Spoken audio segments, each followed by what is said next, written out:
All right, guys, back on Southeastern 16 with Max Barr. Selection Show reaction. The biggest show of the year for SEC basketball, maybe for Southeastern 16 as a whole, Max. This is our favorite show every calendar year, and it has arrived, where we will give you 3+ hours, most likely. You never know with us. It could be 4+, of thoughts on what we're seeing with the brackets and early, region by region analysis. We'll look at different matchups for the SEC teams. There's going to be a lot of them. And as always, we will give you preview/prediction videos for every single SEC game in the NCAA tournament, which will start coming out probably either tomorrow evening or Tuesday morning. So lock in. It's here with the SEC tournament final in the books. The Florida Gators with yet another victory. Hottest team in the country right now, Max Barr. Quick thoughts on the SEC tournament final before we get into brackets. Welcome in, ladies and gents. Welcome in. It's time. Well, almost. 27 minutes. Bear with me. It's almost time. I am just, you guys know me. You guys know me. This is the best day of the year. Quick thoughts on what went down at Bridgestone Arena today. My goodness. How many times, I would like a tally. Actually, give me a guess, Blake. Give me a guess. How many times have we said the word machine in the same sentence as Florida in the last month? It's got to be embarrassing. How many times throughout the course of this week did you and I watch Florida on a possession, and then whatever they did afterwards, one of us would turn and look at the other as if to say, "Did you see that? Did you see what they just did?" Double digits easily. That's just, they're a machine right now. So, hey, and I'll tell you, the Vols fans brought it. My gosh, I thought the Cats fans were loud. There were some runs there where the Ziegler 3, I think it was the second and Ziegler 3. Oh, that crowd pop was just ridiculous. And I'm like, oh boy, here we go. Fans are all rooting for the Vols. And when was it that they made the run, Blake? It was like, it wasn't the first 5 minutes of the second half. It was like that second 5 minutes after they kind of got settled in a little bit. Vols make a run. And then it would just take in turns for the Gators. Denzel Aberdeen would bang a triple. Then it would be Tommy H. Then Condon would get his. Rubin was amazing. It was the usual Florida that you've seen the past few weeks, just coming in waves, 2 starting lineups, nonstop. And Blake, we have a development. Oh, Florida is now the number 1 offense in Ken Pom. 128.6 offensive efficiency, second all-time in the history of Ken Pom. Wow. They're a machine right now. If we go back through and look at their scoring here over the past little bit, I think it's fascinating. All right, so let's go all the way back to, legitimately, the Tennessee game, February 1. Since then, where they scored 44 points at Tennessee and lost that game by 20. 86, 90, 81, 88, 85, 79, 83, 89, 99, 90, 95, 104, 86. And keep in mind, during that stretch of those games that I just mentioned, they played Auburn, good defensive team. They played Texas A&M, good defensive team. They ployed Ole Miss, stingy defensive team, as we said. They played Tennessee today, scored 86 on them. So they're just a beast. Look, I don't think it's wild to say, but the last time I remember seeing Florida look like this heading into the NCAA tournament, they were going for back-to-back national championships. So that's all I'm saying. It was pretty wild to see in person this week, just see how good they are again, and just sort of the smoothness that they play with. And the one thing I said to you earlier, and if I was right when the game started, I was like, the thing about Florida is I look over at the bench, and I'm like, I see the guys who are sitting on the bench to start the game, And I'm thinking that's why they're so good, because those guys are they're all contributors. Mm-hmm. And so it's just, like it's tremendous. By the way, Kyle congratulating Max. Yeah, we got a little TV time today. Shout out to the SEC for giving us the prime seats behind Jay Billis and Dan Schulman, the ESPN crew. So, we were both getting photos, I think, from different friends and family members sent in the text. So I gave Jay and I made eye contact. I gave him a nice smooth, Yeah. And he gave me, knew. acknowledged me one right back. Yeah. So Jay, Billis, and I basically best friends already. He knew. Yeah. All right. Anything else you want to add? I mean, I think Tennessee, we didn't come out of this game feeling any worse about Tennessee. I think we feel pretty good about the Vols heading into this tournament. Oh, yeah. Playing confident. Playing with swagger.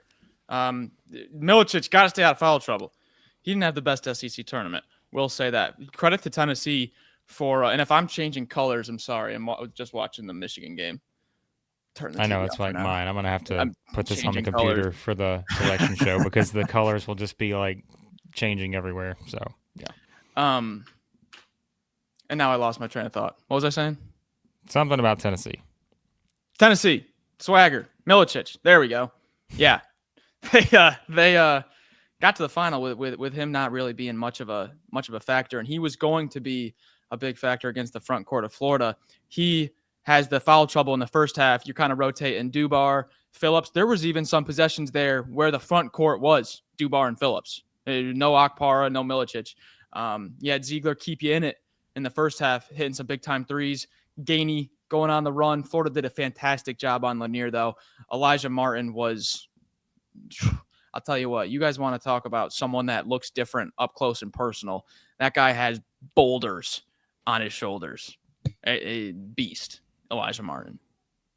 Boulders on the shoulders. That should be a t-shirt too, I think. All right. Okay, so there are your thoughts. Just again, kind of the final thoughts on that. T. Whitford Gator says Elijah Martin was snubbed out of the all-tournament team. I'm not gonna lie to you, it was close for the voting. But ultimately, I think had Broom not had the kind of stats he had, it would have been a lot easier probably to just go Florida guards, Tennessee guards, and be done with it. But not surprised because you had to find a spot for Broom, I think, just given the numbers he put up.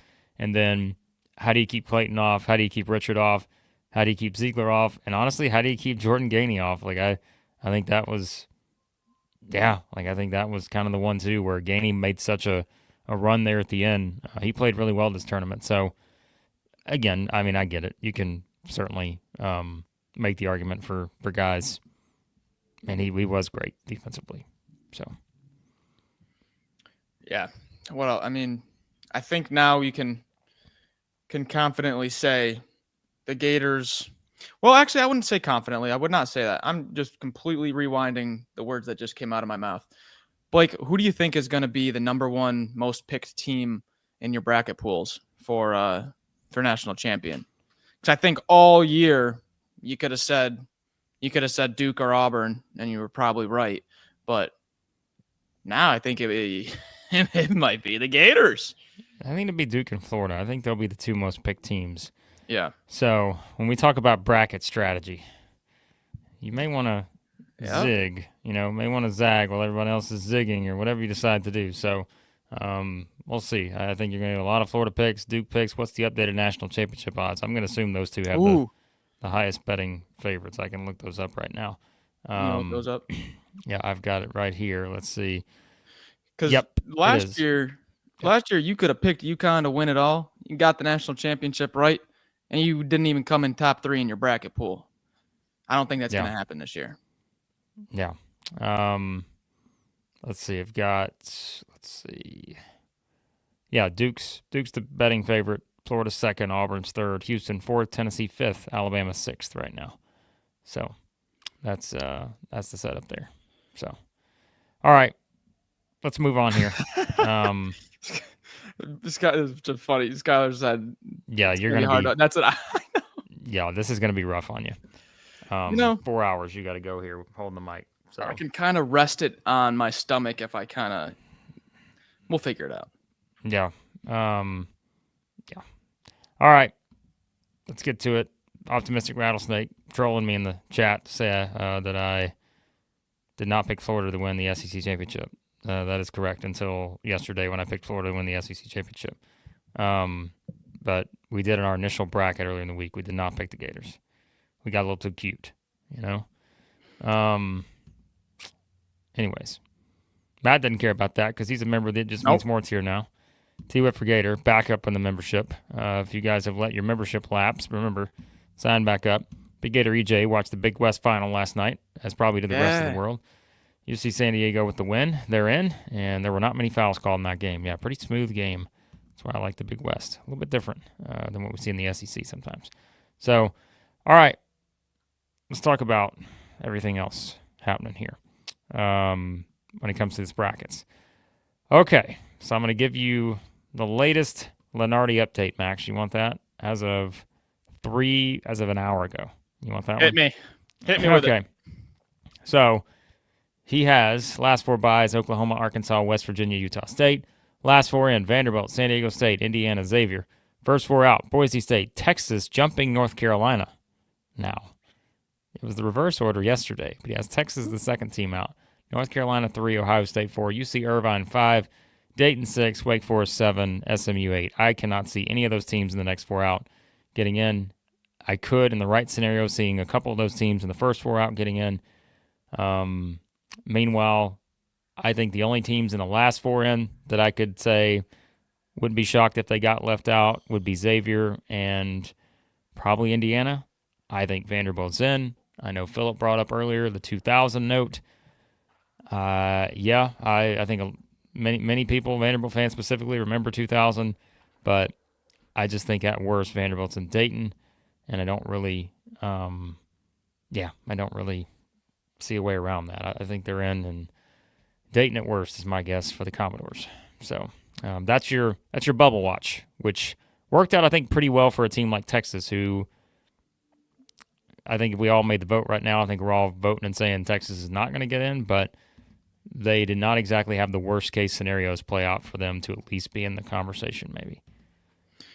Well, shout out to Zach, and now double shout out to Zach. He's been working the night shifts. He's been working double time here, checking in here. $5 super chat. He's gonna cry if his tough 2 Texas and Trey Johnson don't get in. Well, there's still, like, I think they might be the last team in. Like, they could. It's that close. You know what's going to happen. We're going to know, like, if they're not in that first bracket and we see where some of these SEC teams are seated at, something's going to immediately jump out at us to be like, uh-oh, the committee valued this. The committee did not value that. We'll know by the time that first region's revealed whether Texas is in or not, if they're not in there, because we'll see the criteria that's been used to seed those teams, and we'll be like, okay, that's good for Texas, bad for Texas. So, yeah. Good evening. Hello. Great evening. The best evening. It is. It's like that nervous anticipation of what are we going to see. Well, we're going to see in about 15 minutes when they reveal everything going on there in the brackets. We'll have everything going on. So, and we will, again, we'll talk. Well, Chris is gone. Chris is like, I'm out. The show's not starting. I'm out of here. Yeah. No bracket, no Chris. No bracket. So, by the way, we are going to have Ryan on from BracketBids a little bit later on at the end of the show. He's going to tell you how to sign up for BracketBids if you guys want to join in on the auction draft leagues and all that stuff. So, that'll be the end of the show. But before we get to that, we will be jumping into everything else with the bracket. Again, we'll talk about all the matchups and everything like that. And I mentioned again, we'll have predictions coming up for every game NCAA tournament. We'll do our usual shows this week, and come on, we'll be reacting to everything throughout the week in the tournament. So, yes, this is the biggest week of the year for us, guys. You know that. And so, anyone out there want to help sponsor the channel, you want to send your super chats, this is the week to do it. This is the week to, hey, give to the channel so we can keep doing this every single year for you guys here at Southeastern 16. Don't you worry, though. Max is on the portal. I'm on it like a hawk. Oh, how many portal videos do you think we're going to do? You think we're going to do 100? Probably 100. I mean, probably. No one else. We'll probably, anyone. If the guy averaged 0.7 points per game last year, we're probably doing a video on him. So We did portal videos last year for players that didn't even end up in the SEC. We did. Oh, that's right. the- We did because there was Arkansas coaching guy? changes. Yeah, we had Arkansas portal videos, and then Must left. We were Yeah. on it. Yeah. We'll have that covered. So, Also, I have two All right. quick stats here on the Gators. 2 quick stats. One, the continuation of the Denzel Aberdeen 3. He makes a 3. Gators are undefeated. That still continues. But then also, I'm pretty sure it's either 23 or 24 and 0 now when the Gators lead at halftime, undefeated. So the Aberdeen 3, undefeated, lead at halftime, undefeated. Basically, there's a lot of undefeated trends going on right now for the Gators. yeah, I think so. How about we play a game here? Because the committees, again, we'll turn the show on in about 12 minutes here. Fun game. We're going to play predictions for every team in the seed line. Are you ready? This is gut bracket style. Here we go. Auburn, number 1 overall seed or not? Yeah. Yes. Yes. Florida, number 1 seed. Number 1. Yep. Tennessee, Alabama, 2s. 2s. Deuce. Yep. Kentucky, 3. Yeah. 3. Texas A&M, I think they're an interesting one. 4. But they could be 4. interesting, yeah. I think they're 4, but I'm not convinced on that. Ole Miss, 6. Yeah, my gut was saying 5. Maybe I was 5. saying 5. It might be 5. They were last 5 on Bracket Matrix today, I think. Yeah. I'm going to go 6 for Ole Miss. Okay. Missouri, 6. 6. I'm going to go 6 too, but I know most people have them as a 7, but I think we're going to see maybe some things valued by Missouri that the bracketologists, some of them are not seeing. Although the poor finish didn't help in terms of some of those things. Yeah. But Yeah. okay, after that, Mississippi State, 8. 8, 9. oh, which one? Yeah. Get him, Blake. Get him, Blake. It's a seed projection. You don't get to pick Well, two. it actually Okay. does make a 1 through difference. 16. No, it's just a prediction. It means nothing. 9. I think I'm going to go 8. Georgia. 9. 9. Yeah, I think Georgia's locked in on a 9. Yeah. Oklahoma. 10. Yeah. 10. Arkansas. 10. I'll go 11. I'm going to do you one better. I'm going to go 10, and I'm going to tell you and call it right now. The 2 is going to be St. John's Ooh, okay. in Okay. Lexington. Okay. In Lexington. St. John's the 2, Arkansas the 10, and I Lexington, can see Kentucky. that. All right. Vanderbilt. 11 Playing. and Dayton. Yeah.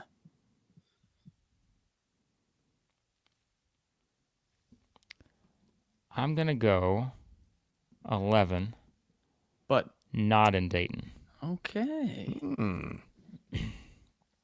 Interesting. Thinks the Commodores are safe. Texas. Out. Last team in. I like it. I'm going to go out. All right. There you go. So, And we're going to be wrong on a few of these. oh, sure we will. Think about last year. Think about everything we said going into last year. Talking about Auburn and Florida and the seed line. We were convinced, and then we came out, we're like, oh, no.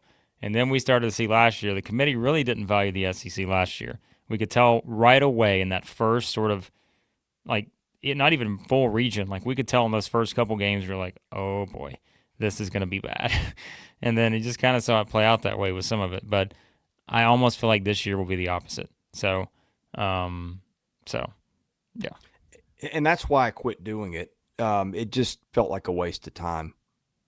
I mean, the committee would just do random things. So why put in your time and effort when you feel like you're paying more attention than some of the committees did?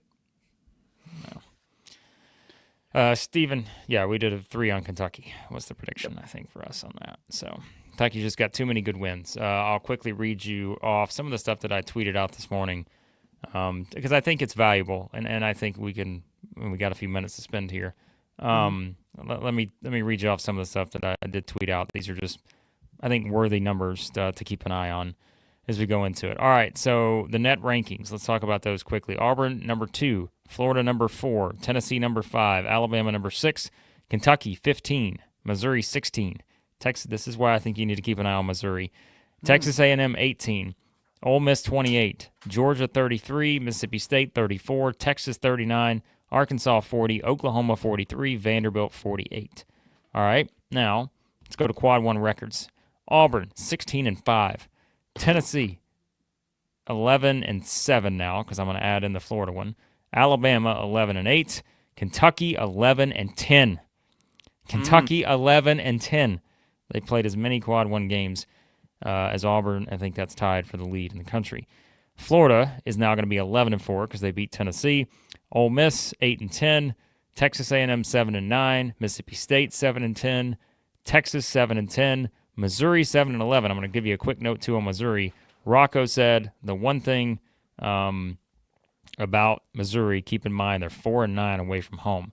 That may hurt them a little bit. Yeah. Oklahoma, 7-11. Vanderbilt, 5-9. Arkansas, 5-10. Georgia, 4-11. Quad 1 games. All right, and then I'm going to give you strength of schedule because I think that's also an interesting note on that. All right, so overall strength of schedule. Alabama, number 1. Auburn, number 2. Kentucky, number 3. Ole Miss, number 5. This is why I'm a little bit higher on the Rebels, perhaps. Texas A&M, number 6. Tennessee, 8. Oklahoma, 11. Mississippi State, 15. Texas, 16. Georgia, 18. Missouri, 19. Arkansas, 21. Florida, 23. Vanderbilt, 27. Non-conference strength of schedule. This is where you start to separate some things. Auburn, number 8. Alabama, number 9. Texas A&M, 36. Kentucky, 46. Ole Miss, 71. Mississippi State, 128. Tennessee, 129. Oklahoma, 143. Arkansas, 175. Georgia, 220. Missouri, 227. Florida, 262. Texas, 287. Vanderbilt, 330. Oof. What strength of schedule metric are we using here? Straight from the NCAA's website. Okay. Because I could have sworn I thought I saw a strength of schedule of about 350 for Texas. Probably KenPom. Might have been. Yeah. Interesting that it's that variable. Yeah. So, yeah. It's gonna be unusual without Mr. Gumble reading off the names. It's gonna take a little time to get used to. Yeah. But whoever, I don't know who's filling in for him, but what's his name? Adam. What's his name? Adam something. I can't remember the guy's name. Is it Adam? I don't remember his name. Tough shoes to fill. All right. Let me get this fired up here. I was going to put it on the TV, but the lights will be blinking up here. Hey, mine are blinking. Nothing I can do about it. Sanders moving situation, perhaps. Guys, let us know. Let us know in the chat because Shane says Akron and Yale, 2 dangerous teams he likes. Who's your dangerous team? Who is your dangerous team? Let us know. Doesn't matter who they're playing. You're picking them. Who do you got, Blake? if Yale gets in, I told you they're going to get paired with an SEC team. There's no doubt. Yale is going to play Texas A&M or Ole Miss, one of the two. Akron, I think, could play Texas A&M. And I wouldn't like those matchups because I think those are two teams I wouldn't want any part of. But we'll see. Got T-Wit likes High Point. Good rebounding team. CBS said watch out for Akron. Okay, well. Good offensive club, as you know. All right. McNeese. Yep. I forgot how to do a pop-out screen here to watch ECU this. shout. Ooh, I like that. Max Shulga. Yeah. Seen a lot of McNeese's. Not a lot of who's the other popular upset team? McNeese and who am I thinking of? Drake. High Point would be one. Grand Canyon might be one. Drake would certainly be one. Yeah, Lipscomb Thorpe, could be you're one. on it. I'm telling you, there's some good mid-majors this year. And Colorado State is playing like one of the best teams in the country. If you filter Bart Torvik for like the last 4 weeks, Colorado State is top 10 in the country. And they got an NBA player. Goodness. They're just on a tear right now. So it feels like, looking at bracket matrix, Vanderbilt's unanimously in, and then there's a drop from that to Indiana and then Texas, with Boise State, Xavier, North Carolina, the teams on the outside looking in. I like this little there's two chats right next to each other. Drake couldn't beat an SEC school. Drake did already. It feels like 2 years ago, right? As we sit here right now. My gosh, it feels like a while ago. But yeah, Drake is just I like their coach. The guy just wins everywhere he goes. All right, we are 1 minute away. Get everything set up here because I need to be able to. I'm not going to be able to put it on the TV, so like I can't get the pop-out screen working here. So I'm trying to figure out how to get it to work. We're doing what we can. Yeah, I'm doing the best I can here. All right. Do we think a 14 seed wins a game? Last year, only one 14 seed won, and they were the biggest upset. There was no 15, no 16. We think a 14 does it? Or even more, do you have the stones to pick one? How about this? You may give you your answer. I'll let you know in about 20 minutes. Yeah. I can think of a 4 or 2, or some borderline 3-4s that you might take to have a bad shooting night and go down. I'm picking at least 114. You listen, Max and I, a good portion of the game today, we're both over there watching the game, and at the same time, we're on Bart Torvik. And you know what we're looking at? We're looking at similar resumes. Efficiency. No. We're looking at similar resumes, and we found the teams that we've decided to go all in on. No. You're going to find out probably whenever we fill out our bracket. And there are some other teams that we were ready to go all in on, and when we saw that, we're like, oh, no. We are ousting them in the first round no matter who they play. So it's going to get interesting. Didn't have too many bid steals this year. Like I who was it? It was Colorado State. And who else stole a bid? Nice little Greg Gumbel tribute here to start. I don't think anybody. I like that. Oh, nice. By the way, you guys know we're all going to be off in terms of the timing and everything like that, so don't knock us. We're doing the best we can with trying to sync everything up, but we're going to be where we're at on this. So what we'll do is we'll do what we did last year. I'll read it off, and we'll just do it that way. Because, again, you guys will see things first, and we're not going to look at the chat. We'll just react as we see it, and I'll just read it off as we usually do. So let me shut this door real quick. Hang on.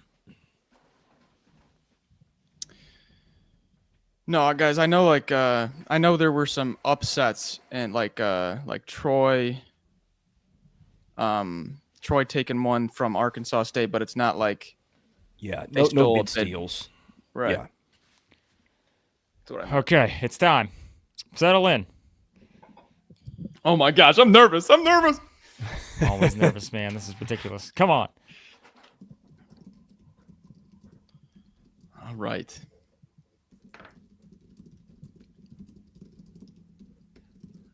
Blake, you got it all set up? Are you all good? Yeah, I'm trying to catch up on some things here. All right. Here we go. Could you imagine? Number 1 overall seed. And it's not, oh my gosh, riot in the streets. Riot in the streets. What are they waiting for here? 5:02. Let's go. You know we're not gonna get any reveal until like 5:30. Yep. Usually it's how it Oh works, so. my gosh. Yeah, and by the way, we don't blame any of you guys who, like if you're either watching us to get the reveal or put whatever you want in the chat, people are going to be ahead of others, but again, we'll react to it in real time. I've got my notes here ready to set up each side of the bracket. I assume we're going to start. What if I told you guys, like, I have the bracket right now? What if I told you that? Oh, are they? My bad. I didn't realize they were talking about. Demands would be made. I'm muted. I'm muted here. My bad. What if I told you I have the bracket in my hands at the moment? I know exactly where everyone's headed. Well, then I'd be a liar. I was going to say, I don't believe you. Remember the year Auburn. Got it. look at Oh, Max. here we go. Max is just.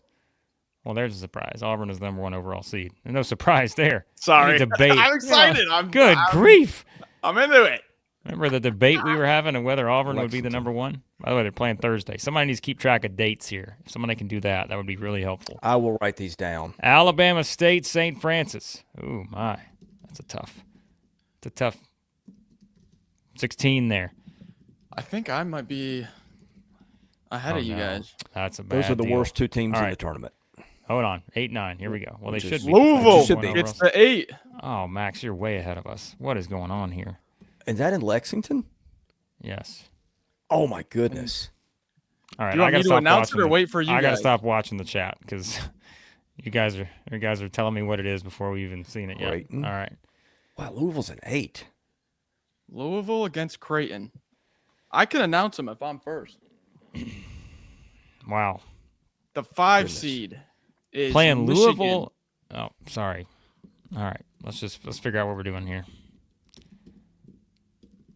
How far Say- behind are you guys?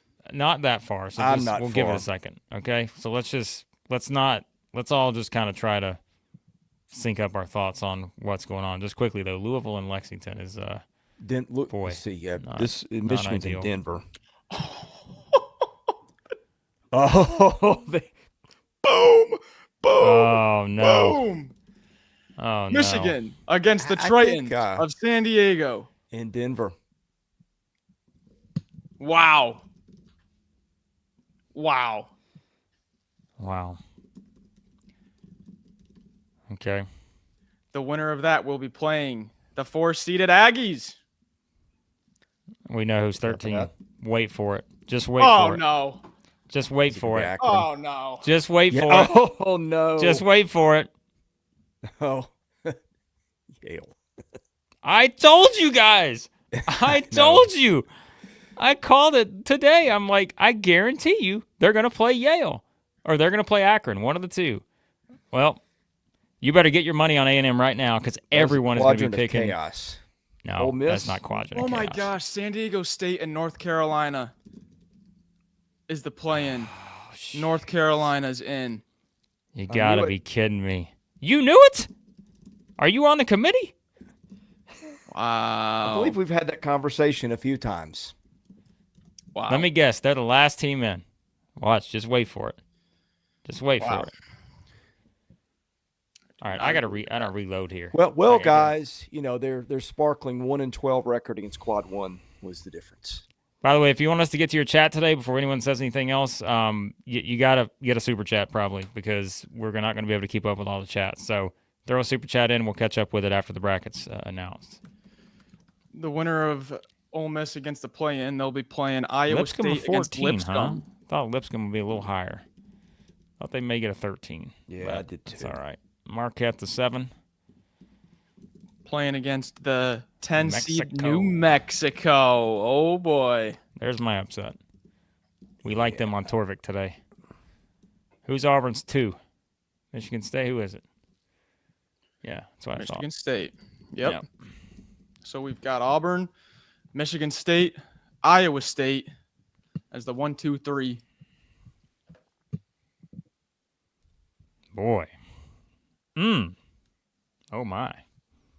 All right. Interesting region here. Yep.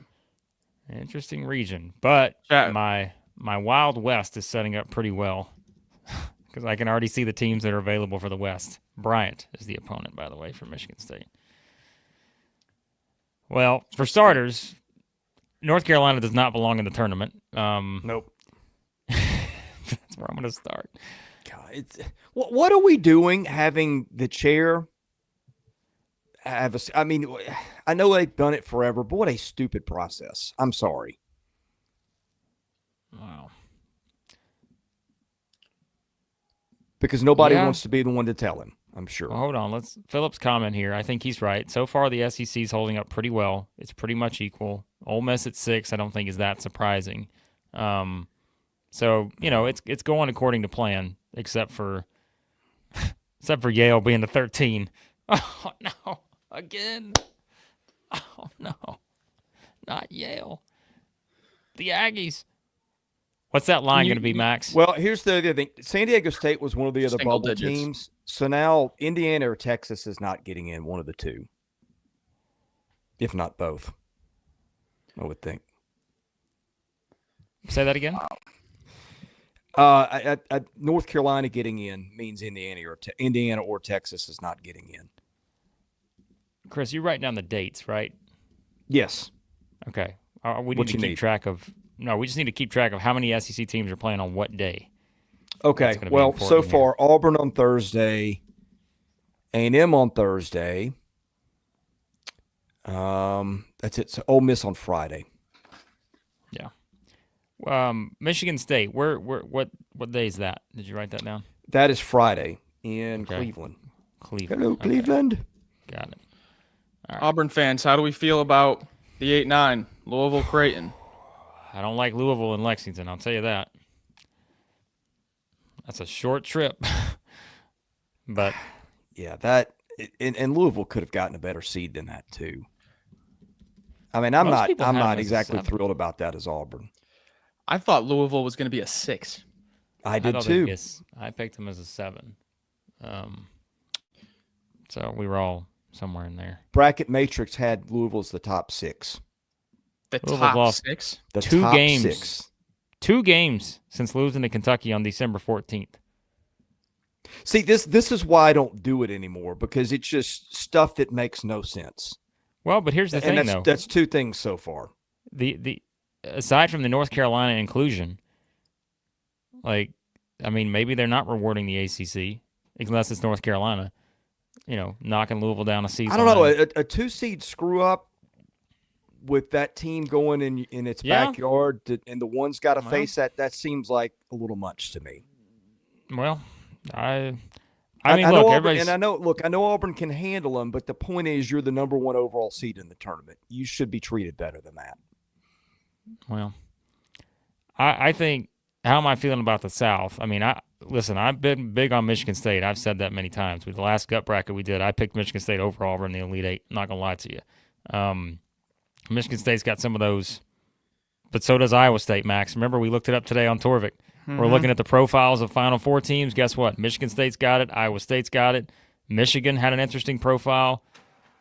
Louisville had an interesting profile. So it's tough. It's a tough region. I don't think there's any doubt. But and I don't like, coming from an Auburn standpoint, I don't like them drawing one of the only 5 teams they lost to in Texas A&M as the 4 right there. So you get Louisville and Lexington, or you get the Big East Defensive Player of the Year, and then you get a team you already lost to, and then potentially Iowa State, who's top 10 in Ken Pom, or Michigan State and Tom Izzo. I mean, that's just brutal. That's not an easy game. I'm telling you right now, if North Carolina gets in over one of these SEC teams, specifically like a Vanderbilt or something, we're gonna riot in the streets. We are gonna make this marathon into like an all-night filibuster because, yeah, wow. But let's not go there just yet. I'm not as convinced that this region is like the region of doom for Auburn as some people seem to be, but we'll break it down and we'll let you know. We'll break it down. That's not the point. It's not the region. It's just I'm just saying you what don't I see do other people screwy saying. things to the number 1 overall seed. And I mean, we're 2 minutes into the bracket reveal and we've got a screwy thing already. I just don't think that's. Well, all right, here we go. Here we go. Duke, the Blue Devils. Dukies. The Dukies. All right, so they're in the East. Play. Is the They're in East paired Raleigh. with the South? It's gonna be Friday. That's the No. East is the top right. No, Okay.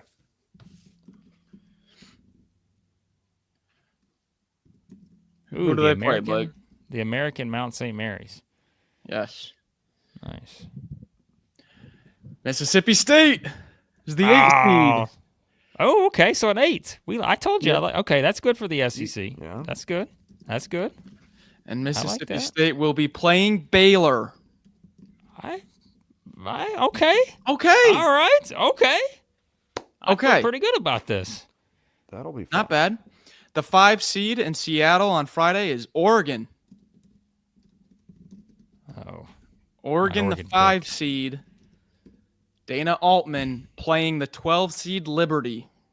Ooh. Oh, Blake, your Ducks. Your Ducks. Big Richie McKay fan, but man, I like Oregon playing in Seattle. Interesting. All right. The 4 seed in Seattle is Arizona. Arizona's this been is playing setting pretty up well. Great for my Oregon. And they Duke are matchup. playing the 13 Akron Zip. I knew it. I wrote it down before you even said it. I knew it was going to be Akron. Had no doubt. So now I've got to make the consideration. Are we gonna advance Akron on past Arizona? Got to consider it now. So, all right. Down to the bottom half of the region. BYU is the 6 seed. Hot I've got- BYU team. I got them in the Final Four. Could this be Vandy? They Who's are going to playing- Denver? 11 here out west. The altitude. They are playing Don't laugh. BYU plays in VCU? altitude. VCU. Oh yeah. VCU. I knew they were going to go for the symmetry there. Can't go wrong with 2 teams with 3 letters. Yep. There you go. Number 1 rule of brackets. Put North Carolina in and thanks. pick the same teams with 3 letters. That's a fun matchup too. VCU, good perimeter defense against a great perimeter offense in BYU. I like that matchup. By the way, who does not have Duke in the Final Four right now? 3 seeded Badgers. Wisconsin. Again, by the way, who does not have Duke in the Final Four right now? That is also true. Shout out Bill Wallen. Indiana. Wisconsin Are they in? Is it We'll Indiana? be playing Montana. Is Indiana going to be in here in the 10? Are they going to be in the 10 spot? Put another ACC team in and we get the 10. Montana. So that's an interesting draw. Keep an eye on that. 7 seed St. Mary's Gales. That's not a surprise. Is But it? by the way, for the crowd, VCU was an auto bid. So in case you're wondering, was that a bid steal? No. Ooh, St. Mary's is a tough 7. Arkansas? The Vandy. Hawks? Vandy. Yes. I told you. Wow. Keep them out of A Dayton. 10. Commodores. Vanderbilt SEC. against St. Mary's? Yeah. Oh, I like that. I love that. Now, who's the 2? The 2 in Who's it gonna be? Cleveland is St. John's? No, they need to be in Providence. Right? It's probably going to be Alabama. It's gotta be Alabama. It is Yeah. Oh, Alabama. my Because goodness. they've not played twice, so it had to be Yeah. Alabama. Yeah. Makes sense. Okay. Makes sense. That is a that's an Uh-oh. interesting Is region. Alabama playing Bob? They are playing Bob Morris. Oh, Alabama and Bob Morris. Oh, no. Oh, boy. All right, give me some dates on these, Chris. When are these games taking place? Vanderbilt. Friday in Cleveland, Okay. along with Alabama. Nice. So we have a very kind of spread out. Well, no, we got a lot of Fridays so far. Big Friday day so far for the SEC. All right, Okay. Commodores are in. You know what that means? You know what that means, folks? Texas has a pulse. Yes. Yep. Well, The I don't know. Longhorns. I think they're out, but I'm just telling you. I think you give the committee too much credit for. Longhorns. I heard a heartbeat, though. It's faint. I heard one. Trey Johnson just stood up and said, I'm intrigued by this scenario here. My. How do we like the 8-9 draw against Duke, Mississippi State, Baylor? I don't hate that for Mississippi State. Now, I don't love the next matchup, but I don't hate the Baylor matchup. Baylor's a tough team to get a grasp on. I know. Now, how many people are going to bet on Scott Drew in this spot just because it's Scott Drew? Didn't we looked up Mississippi State today, Max, and Torvik. They had the profile of a sleeper team. They have a nice, yeah. Could you imagine if Mississippi State wins 2 games and beats Duke and Josh Hubbard has 74 points? I could imagine it. And I might pick it. Nice. What if it's Mississippi State? What if you were a year early, Max, on the Mississippi State shocking Final Four run, and they're the ones who knock out Duke? Josh Hubbard, legacy game. Cam Matthews blocks Cooper Flagg at the buzzer. Is that your dream? If you had to define your top 3 dreams in life, would that be one of the top 3? If you pick Mississippi State to the Final Four every year, you're going to be right one of them. If they At some point, they're going to get there. Live long enough. Cam Matthews blocking a buzzer beater. They're going to get fourth there. row. All right, so listen, Alabama Duke, obviously, if it goes chalk. I mean, it's an interesting matchup.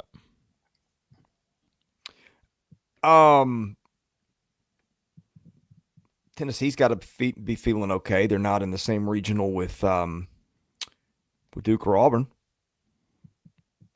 So who's going to be the 2 with Florida? It's going to be St. John's, probably, right? St. John's.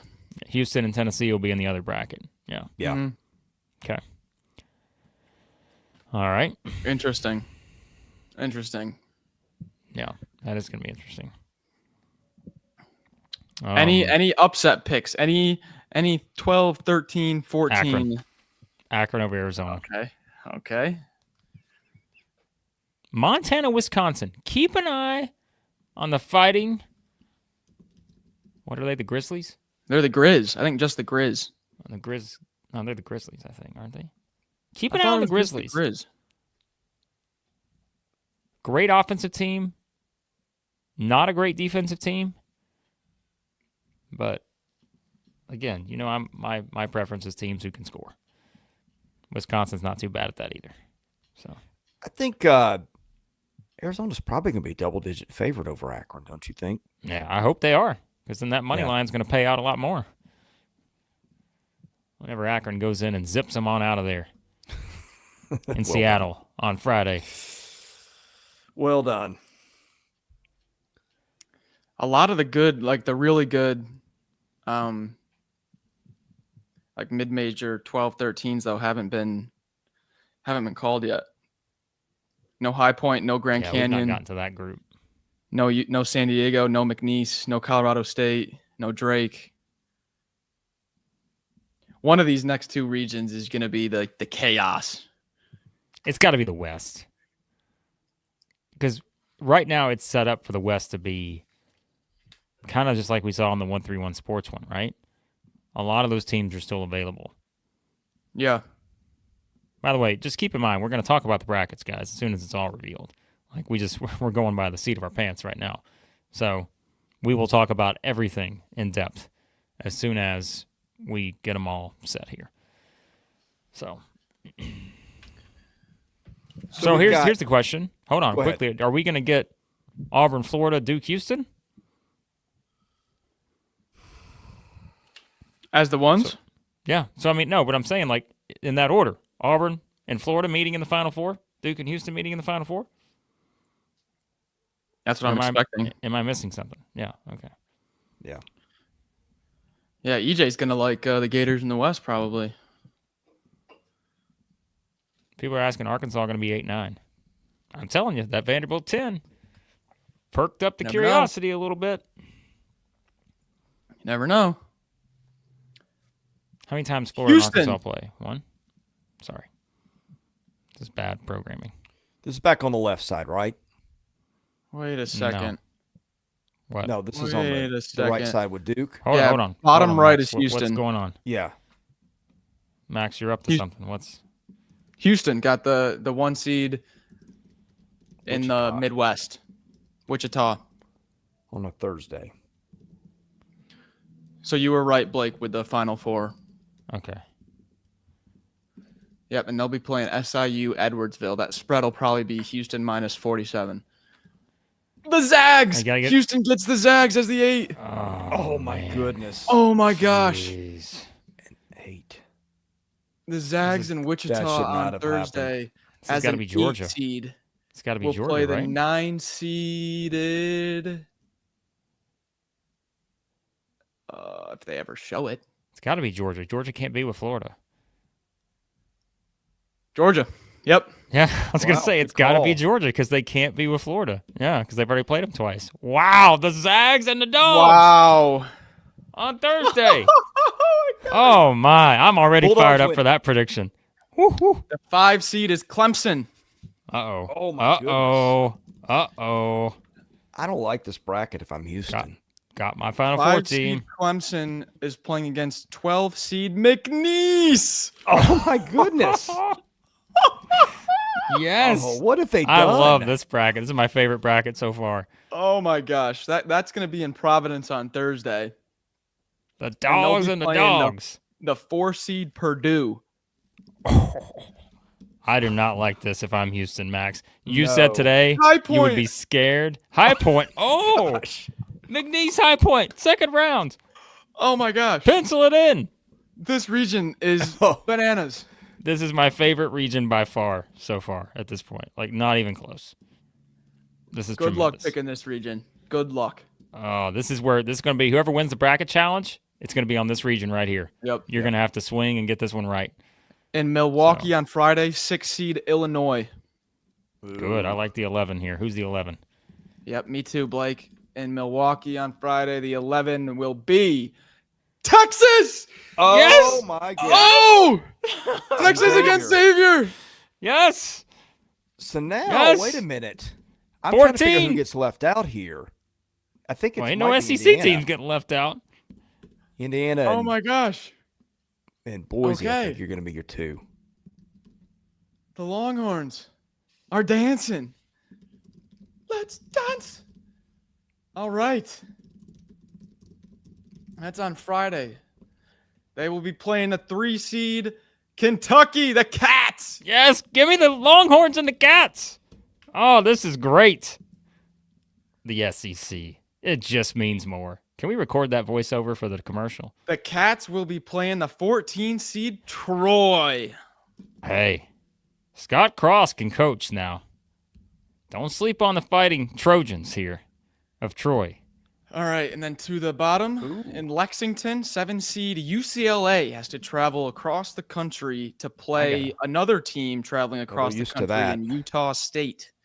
I got a bold prediction on this set That of the might be an bracket upset. coming up soon.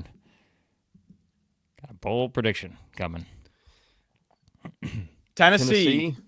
Yep. Oh, Goodness yes. gracious. It's there. Number 3. Mark it down. Give me the Vols and the Cats for a third time in the Sweet 16. It's settled right now. Tennessee will be playing Wofford.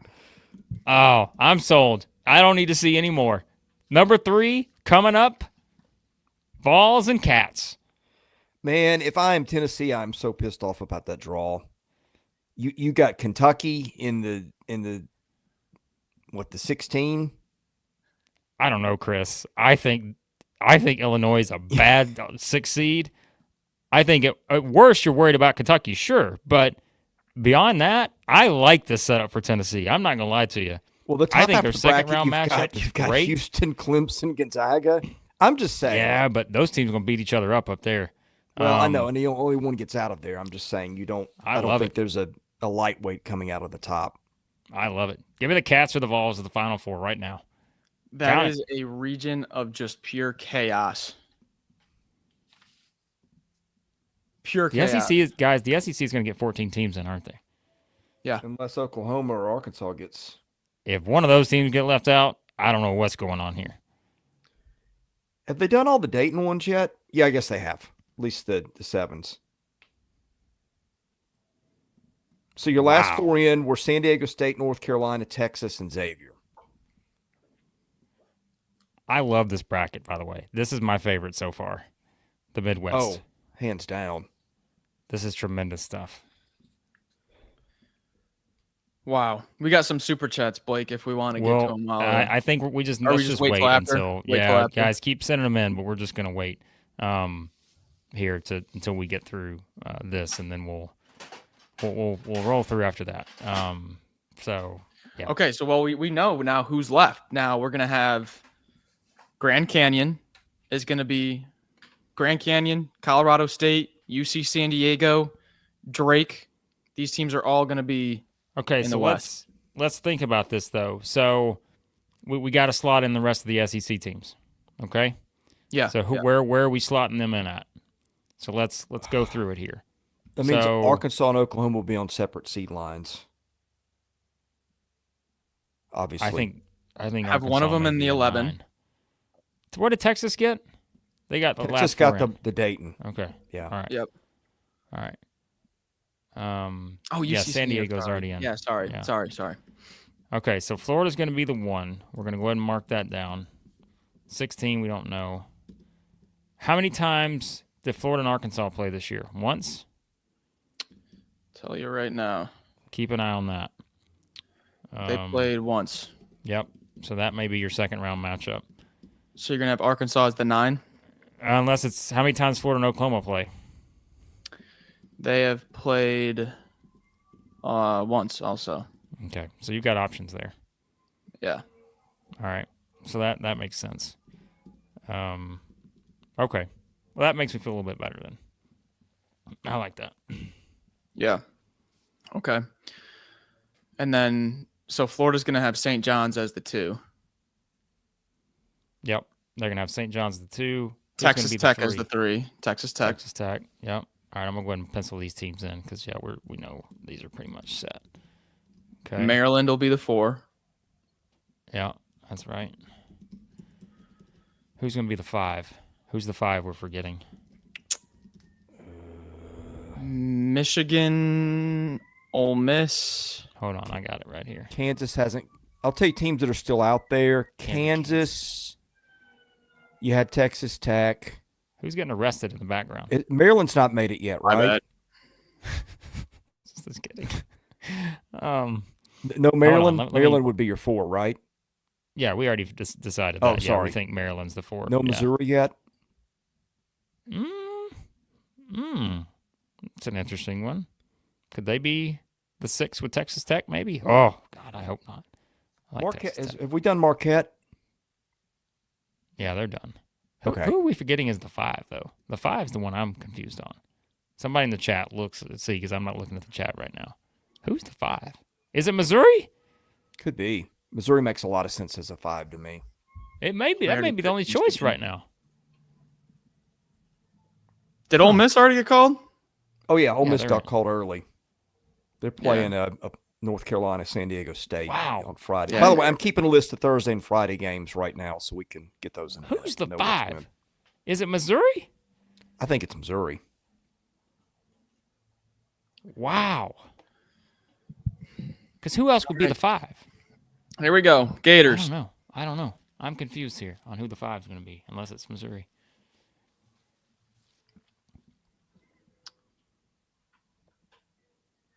Gators and Raleigh on Friday. Then I can make Kansas a 5. No way. They're playing Norfolk State. 16. Okay, this is Friday, you said? Yep, Friday in Raleigh, Florida, and Norfolk State. And Well, the we're loaded 8 up on seed Friday. is UConn. Oh, that's right. I forgot about them. UConn, remember we talked Arkansas, about that last night. UConn, Oklahoma. Oklahoma. Okay. So Oh, Oklahoma's the Oklahoma 9. got a 9. Arkansas is going to be the 10. So yeah, I told you. It's set up. Look That's ahead, guys. Friday. That's You know what also that Friday means? in Raleigh. Nope. You know what that means. Who is Arkansas The paired 5 with? seed is Oh. Memphis. What? What? Wow. Memphis. Wow. Memphis. Wow. So Missouri's the 6 or Memphis 7. Wow. Is playing did the beat 12 Missouri. seed Colorado State. Oh my, give me Colorado State right now. Oh, Sharpie him in Locked right in. now. Locked in. Holy cow. All right, so we're slotting. Oh, I don't like Missouri and Texas Tech or St. John's. Dang. Okay, so the 4 is probably going to be Tech. No, it's Maryland. Yeah, we've already locked in Maryland. Oh, I think. yeah, I got him switched back. Yeah, Maryland 4, sorry. Tech 3. Yep. So then this will Oh, probably be man. Grand Canyon as the 3rd. Yep, Grand Canyon. Maryland, Grand Canyon, and Seattle.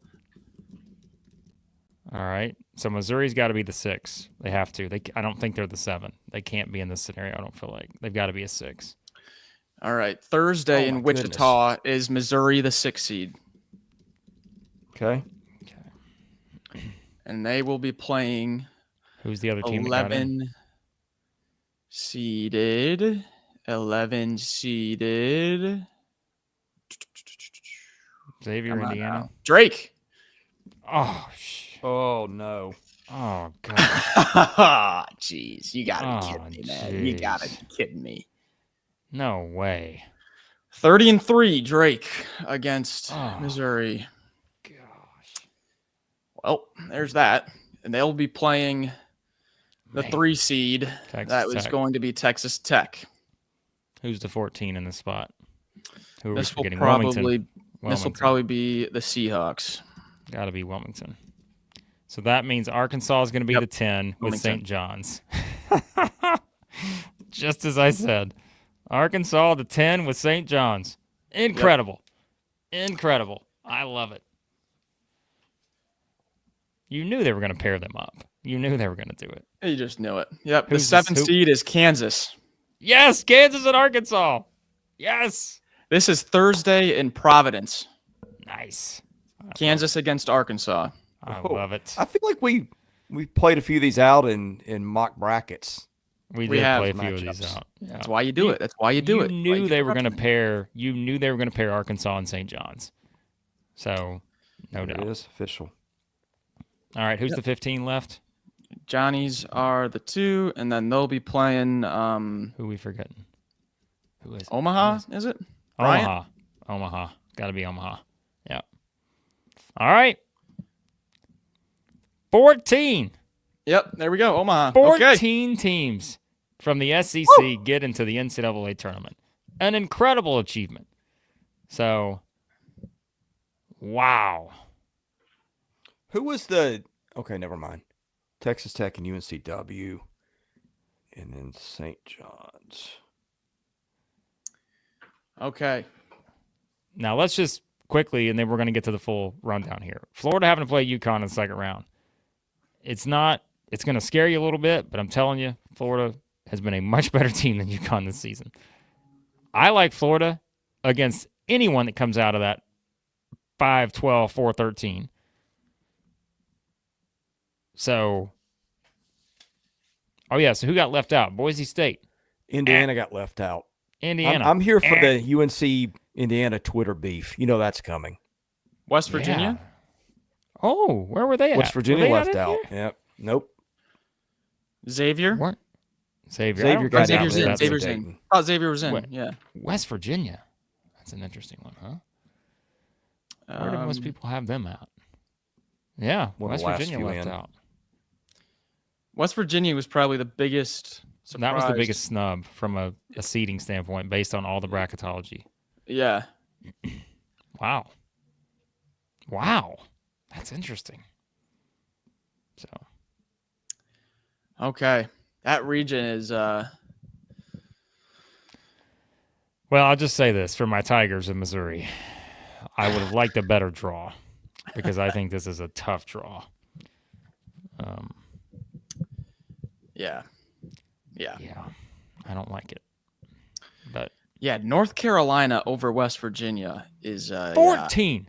You just see it on screen here. You just like, There it is. you marvel. Man. at the awesomeness of this. Record. Wow. We got 1,300 people watching between YouTube and last four in. Texas safely. Oh, the first, I told you. What? What? The last team in, North Carolina. Oh, that is going to start the kind of debate, the likes of which no one wanted. Can you imagine? What's his name? Bubba Cunningham. What's the guy's name? Bubba Cunningham. Oh, my goodness. The debate that's going to be had over North Carolina. Because I assume that's the order they had him in. You guys tell us if they're saying something different. But holy cow. Texas. Sorry, go ahead, Max. No, you go ahead. Texas is playing. Is Texas the Tuesday or the Wednesday game? We'll figure that out in a little bit. Okay. By the way, I wholly agree with this. North Carolina being in over West Virginia It was wild. is a wild deal. I wonder what happened. Wow. Holy cow. I mean, what could it be? Man. The first time you see the bracket all filled out and it's just crisp and empty, it's just there's nothing like Max, it. I need you to find us a bracket too. We're gonna have to pull it up on the screen at some point. So if you can, I know. Didn't last year we just like pulled up like CBS's and we filled it out? Like we filled it out live. You know, like we clicked our winners. I've got it if I can read it. I think that's what we did last year. No, I mean we need it on the screen, Chris. I don't think you have. Yeah. No. I don't have that. Yeah. Oh, yeah. You want me to pull one up? Yeah, we just need something on the screen for people to see. By the way, 6 Thursday games, 8 Friday games. Okay, good. So it's a little more split this year. Which is good for us to do our research and get our picks. Yeah. All right. So,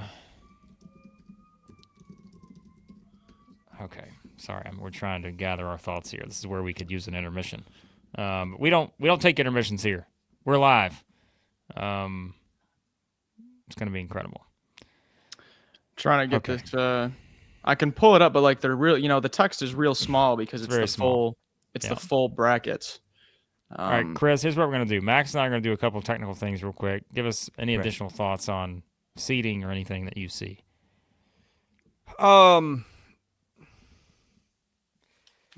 Seeds that stuck out to me as being off. Gonzaga's an 8. Feels tough for a Let me 1. see if this is too small. Is that like brutal on the eyes to chat? Let me know. Is that like impossible to see? I just found the first one that I could. I'm fine on my end. If it's too small, I can try to maybe go region by region. But if that's fine, chat, let me know. It's good. Okay, thanks, Steve. All right. I will tell you just some things that I've done. I've got a thing here to try to figure out what the spreads on the games are going to be. And Gonzaga was 8 in the power rankings. They're an 8 seed. And I'm not arguing that Gonzaga should have been a 2, but goodness gracious, that's one to me. And I guess I get that they didn't beat up on a lot of. Well, they did beat some. I guess they didn't as many as they usually do. But anyway, I don't think you want to see Gonzaga, which was preseason top 10, top 5. What was Gonzaga, guys? Gonzaga, I don't know, but they were way up there. I don't know exactly. Way up there. That whole Midwest bracket to me just feels unbalanced compared to some of the other ones. Yeah, I mean, man. I also think the West, though, you've got Florida, St. John's, Kansas. I know Kansas is having a down year, but it's Bill Self in the tournament. Kansas they've got some good results. Almost beat Houston, have some good non-conference wins. Texas Tech can shoot the lights out. Maryland, if you guys are sleeping on Maryland, Blake and I looked at their profile again today. Maryland's got a really nice profile. Yeah. I got one game that stands out as just a really intriguing matchup with SEC teams. I want to see if you can guess the one that I'm thinking. Like in the first round or potential? First round. And I'll give you a hint. It's not Kansas, Arkansas.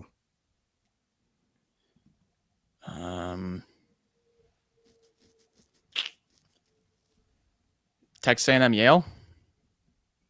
No, I mean, and there's a lot of good ones. That's a good one, but it's not the one that I'm thinking about here. What way are you thinking about it? Like, well, I'll just tell you, style wise, Missouri and Drake. Oh yeah,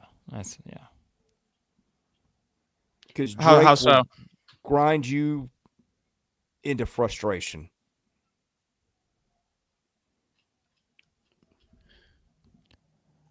All right, here's what we're going to do before we get going here. We have a lot of super chats to catch up on, okay? So, again, guys, we have 1,500 people in this thing. We'll get to 2,000 by the time we're finished here based on how it went last year, which is great. We would appreciate you guys joining us. If you're going to get a chat in and we're going to see it because there are a lot of chats coming in, super chat your way into that. $1, whatever. Make sure we get to your chat. Okay, $5 super chat from Zach. If Louisville wins, Auburn's going to play a de facto road game. Sadness. Well, I mean, you say that. That's right. Auburn's going to travel. The Tigers will be in the building, but he's not wrong about the location. $2 super chat from Zach to shout out the Fighting Will Wades, who have an interesting matchup in round one, as they're going to take on Clemson, an Elite Eight team last year. $10 super chat from Zach. Tough 2 Texas. In. Yes. Trey Johnson In. said, I'm in. You give me another chance, this guy's taking him to the Final Four. We'll see. Justin's got Vanderbilt and High Point in the Sweet 16. $2 super chat from Zach. I think I know the place that comes from. Zach told us 7 quad 1 wins in Texas. Max gonna have to update the description. I did before. I did potentially Texas. Yeah, that's right. Okay, so Zach is going all in on the super chats right now. So, all right, if you guys are watching the selection show, tell us what they say about North Carolina. The thing is, we'll probably believe you. You could say anything, and we will take your word for it. So, yeah, that's how it works. So, Quinn, $100 super chat coming in hot. Quinn saying, why don't you match the super chats? $100 from Quinn. Love the draw for the Auburn Tigers. He'll be there in Lexington, WDE. So, there you go. But we appreciate you, Quinn. Awesome. All right. Now let's talk about the draw for every SEC team. Our initial thoughts on the draw is what we're going to do as we go through this bracket. Max, I'm curious. Can we zoom in on one part of a region? Is that possible, or is that not possible? I could try to grab like pictures of the regions. Yeah, maybe see if we could just do a screenshot on each region and we'll pull it up one at a time. Maybe will look a little bit better if it does. Yeah. We'll find out. So, yeah. All right, here we go. Yeah, we can. That's probably a much better idea. Go region by region anyways. Yep, and we'll just do our initial quick breakdowns. Again, guys, hit that subscribe button. If you're in here right now, there's 1,700 of you watching between Twitter and YouTube. Do us a favor, hit the like button. Subscribe if you're not already. That helps out the channel. We will have game previews, 10 to 15 minutes probably on every single first-round game. We got 14 of them to do now. 14 first-round games to preview. Yes, we are previewing the 116 matchups. Don't worry. We are all in. So, yes, just keep that in mind. So, we will have a lot of fun with that. If you're a member, too, you will get our predictions early. That is the plan. Before we release them to the public, you'll get our full game previews and all that. And if you want to join, the It Just Means More tier, well, guess what? Little did you know, I have a way for you to do that. And that is simply by clicking on this link right here. It will look a little weird because it is the desktop version, but it will get you to the promised land, which is right there. Okay, this is great. Where did you get this at, Max? This is phenomenal. Just my wizardry. On 3, I see. So, all right. Okay. Oh, and Zach's wondering why we're going first in the East. He wants to know. I I'm on the fly here, guys. Jeez. Oh, this is great. I don't think there was a plan, guys. Just Yeah. we get what we can anyways. get. Well, we have something up here that says Duke versus American or Mount St. Mary's. There's no N in Mount. These are things that I notice. So I'm not sure, again, what Max is up to here. But Is it like gout? by the way, let's just quickly acknowledge the SEC got 14 teams in. So the most dominant regular season in the history of the sport. And now we see how many teams can get to the Final Four, how many teams can make their way to, potential national championship spots. That is now what we wait for the SEC, because we know what's going to happen. Everybody in the chat, all 1,700 of you, we know what's going to happen. The SEC doesn't get multiple teams in the Final Four, it's a disappointing season. SEC doesn't get half the Sweet 16, it's a disappointing season. So, root on your brethren. I'm just kidding. You don't have to. Trust me. Some of you guys aren't rooting on your rival. I get that. You shouldn't. But we're rooting on everybody. So, yeah. I think we should bring up the old Southeastern 14 logo just in honor of this week. It's true. We knew. We should do that. That was a little Easter egg we put in there when we started 4 years ago. We knew there was going to be 14 teams in 4 years later. Absolutely. So, as Flying Blind says, having this many teams in the tournament reminds me of the peak Southeastern 14 channel days. Yeah. Does. Yeah, because we've already peaked, let's be honest. Okay, the East. Thoughts on the SEC draw here? We have Mississippi State as the 8 against Baylor. We've got Vanderbilt as the 10 against St. Mary's. Alabama against Bob Morris in the 2-15. Initial thoughts? Chris, you go. I'm trying to get all these downloaded. Baylor's not the worst team State could draw. I mean, if you get Cooper Flagg banged up, there's a snowball's chance if you're State. I think going to the bottom half of the bracket, St. Mary's Vandy will be interesting. St. Mary's obviously slows you down. Vandy wants to run. Vanderbilt's got to be really disciplined with shot selection, which hasn't been an issue lately. And Alabama, I would think, would cruise on into the round of 32. Yeah, I like the draw for Alabama. I think the way they play, I feel like these are good matchups for them to get to the Sweet 16. And even at that point, like I like a matchup against a potential Wisconsin or BYU for Alabama. I mean, I think it's a pretty good draw for Alabama, just based on initial thoughts. Again, initial thoughts. We are going to break down every single game, and we have the right to change our opinion once we do that. Initial thoughts is that I think Alabama has a pretty good path here to a potential Elite Eight matchup against Duke. So, just my thoughts on that. Meanwhile, again, the Vanderbilt St. Mary's, I don't think that's the worst draw either for Vanderbilt, because I think that, again, to me, that's the kind of team, and I know what St. Mary's is good at, right? But I don't want to say they're the same team, because I don't think that's probably right. But I do feel like in terms of like how these two teams are going to execute, that could be a pretty fun game. Because, again, you've got a great offensive team, I think, at times in Vanderbilt with the way they run their stuff versus a really good defensive team in St. Mary's. Two teams do a good job taking care of the ball. So I'm excited. If you want to study offense or like just sets and those kind of things, I think you'll see a lot of good ones in this matchup with St. Mary's and Vanderbilt. But it's just, can you crack what's been a pretty good top 10 defense, right? St. Mary's in the top 10 in defense? Pretty sure they are. I believe so. They usually are 8. there somewhere close. Yeah. Yeah, got to be. But by the way, all but one of the top 44 Ken Pom teams got in. The one that didn't was Ohio State, which was 11-15. Interesting. Okay. Thoughts? Yeah, carry on. Elsewhere at the bottom, Max, you have any different thoughts on Alabama or what? I think this is going to be a pretty chalky region. You don't have you have Akron against Arizona, but I'm not picking against Dana Altman in the first round of March Madness ever, probably. And then Montana, I think some of the other 14s are a little bit stronger.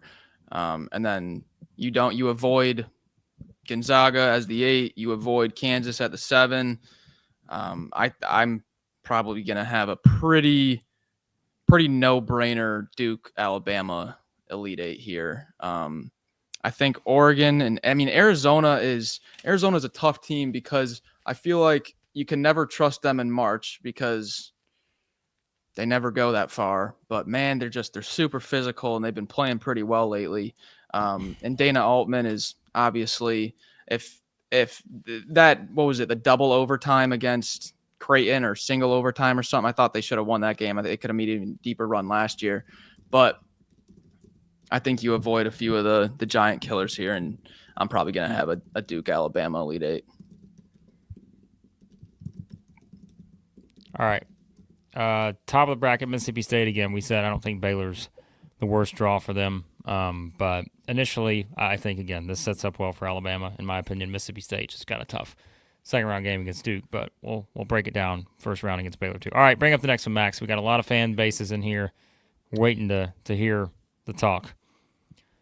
Do we want to go to the... Let's just stay on the right side since we've stay on the already right established side? that we've Okay. started there. So go to the Midwest next. Yep. All right. Here we go. So this is where you have Georgia's the 9 against Gonzaga.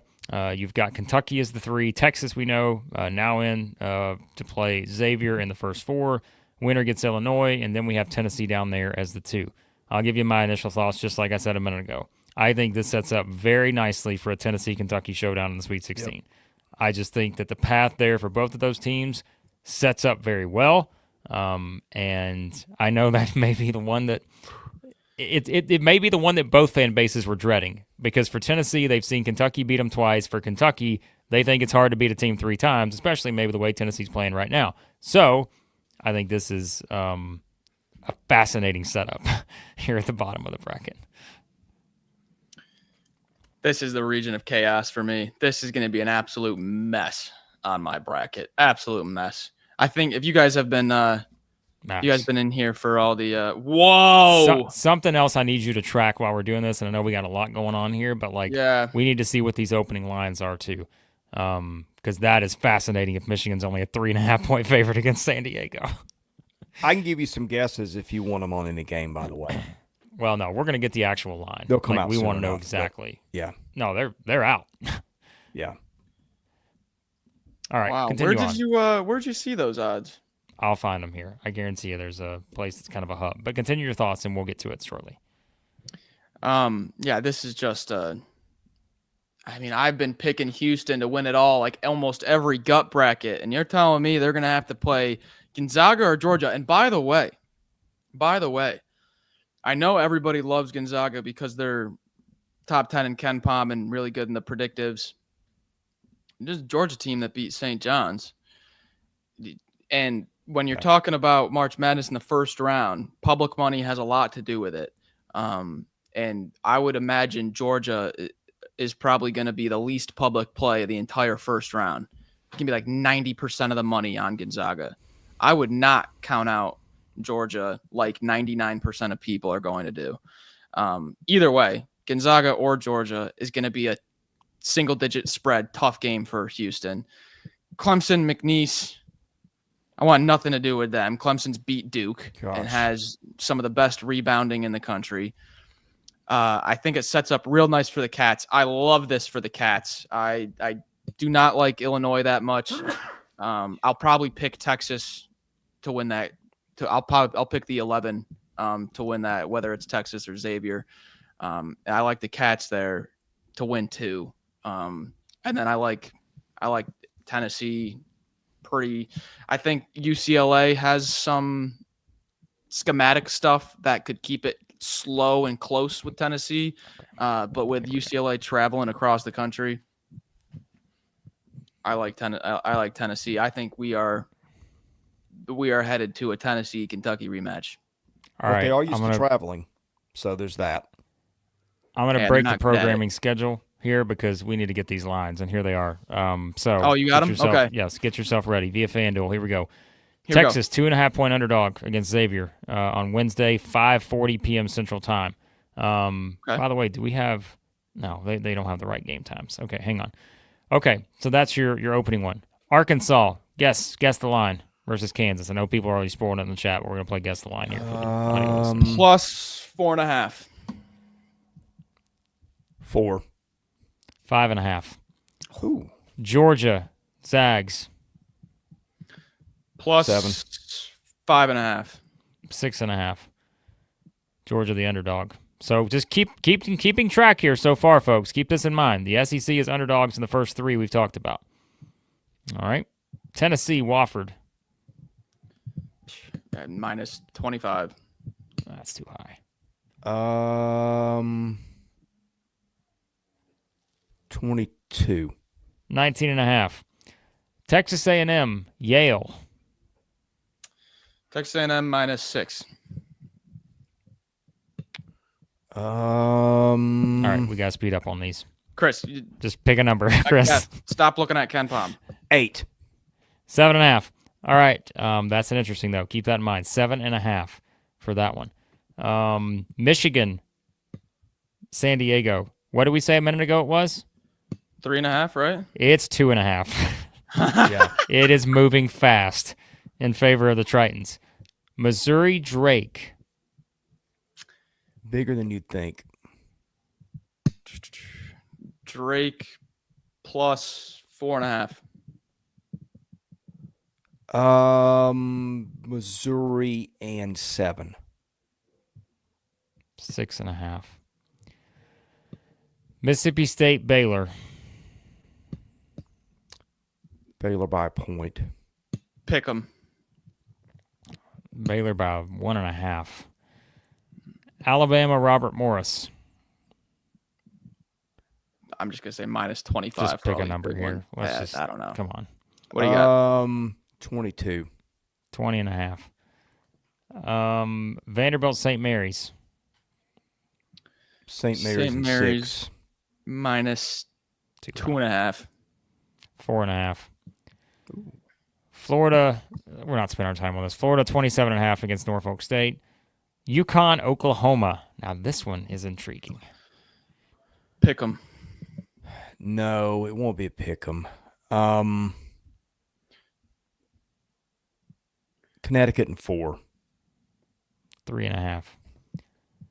Kentucky and Troy. Now this, I will tell you, is interesting. Kentucky minus. Does it factor in no 9.5. Lamont Butler? What'd you say, Max? Minus 9.5.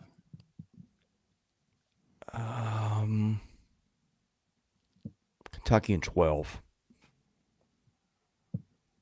Kentucky 10.5. That's a 3.14. Interesting. All right, I think that's all of them. All right. That's all that's available. So, all right. I see There you 13. go. We did get Arkansas, Kansas, didn't we? Yes. Yep. By the way, national championship odds have also moved a little bit now. What do we got? Duke is the favorite, but Auburn and Florida have the same odds. So Auburn is caught up to Florida based on perhaps that. So, yeah, I know you guys are giving us like breaking news and all this in the chat. Obviously, we can't see all this. So, like, Big Baller Brett's saying there's a Grant Nelson update, like all this stuff. Oh. So we can't track that at the moment, but obviously we'll have you covered with all that once we hop off later on. So, okay. Are we done with the Midwest here? I think we all said we like Tennessee and Kentucky's paths. Yep. I think Georgia's an interesting matchup for Gonzaga. Also think if Georgia were to advance, I think they're an interesting matchup for Houston. So, Yep. something to think about there, the way the Dogs play. So, all right, let's move on. Top left. Yeah, let's get to Auburn because I know a lot of people are waiting for that. Okay. Auburn is the one here. As you said, Louisville and Creighton, the 8-9. Of course, what's notable is what's not on the screen, and that's that this is in Lexington. There, we see A&M as the 4 against the 13 Yale, perhaps the region of chaos in that one. Very interesting. Ole Miss is the 6 in this one, and again, they're going to play the winner of San Diego State, North Carolina. I like the setup for Ole Miss. I don't care who they play from that matchup. I think that it sets up pretty nicely. And I tell you, Ole Miss, Iowa State's an interesting game if that's what we get. Yeah. I said I kind of like the Rebels as a sleeper team. Iowa State, Max, we saw them on Torvik today looking at their profile. They've got the profile of a team that rarely gets beat before like the Sweet 16. So maybe a little tough there for a 6 seed, but yeah, that's an interesting one. So The 11 seed always does damage. I mean, it's just it's guaranteed an 11 seed is going to do damage. I just don't know which one I'm going to pick yet. Magoon Guath for San Diego State announced he's going to play. So watch out for Brian Dutcher in March. However, I think Iowa State is the best 3 seed in my opinion, top 10 in KenPom. But you got to watch out for Keshawn Gilbert's injury. He has been on and off, plays a game, misses 2, plays 2, misses 3. And he's really important, one of their best finishers around the rim. But man, I think Auburn has a nice setup here. Originally I thought it was brutal, and now after I look at it a little bit, I know Louisville's in Lexington. I know that, but I don't think this is a Louisville team that's beat to guard against size. They're a bit more of a spraying team, perimeter team. I don't know if Louisville has anyone to guard Broome, especially with Pryor out for the season. But Creighton would be interesting. I'm telling you that right now. Kalkbrenner against Broome. Yeah. On a neutral floor. I mean, it would probably be a pretty good game. I love the Tritons set up for Michigan. That's probably the best possible team they could have got. San Diego lives off of turnovers and threes. Michigan's probably the worst Power 5 team in the country at turning the ball over. I think San Diego can force a ton of turnovers. I'll be taking the Tritons. And then we knew that Yale was going to be matched up with a SEC team. And of course it happens to the Aggies. Yale's going to be a very popular upset pick. I don't know if I'll be able to do it though. What are you guys thinking on Yale A&M early thoughts?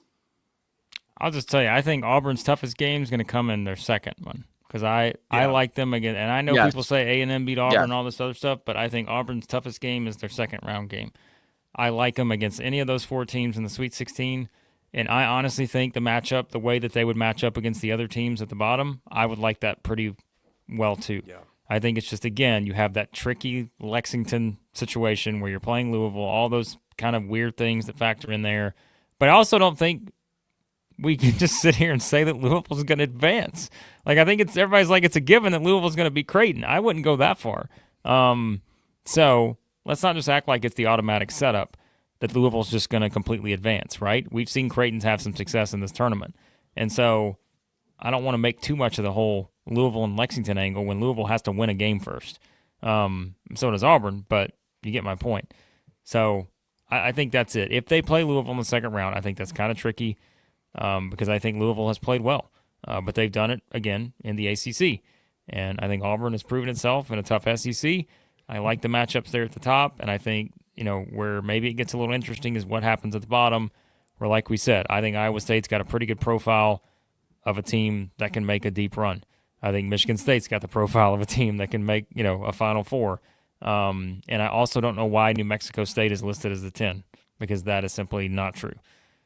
So since they didn't, they're not in the tournament. So, but anyway. Who is the 10?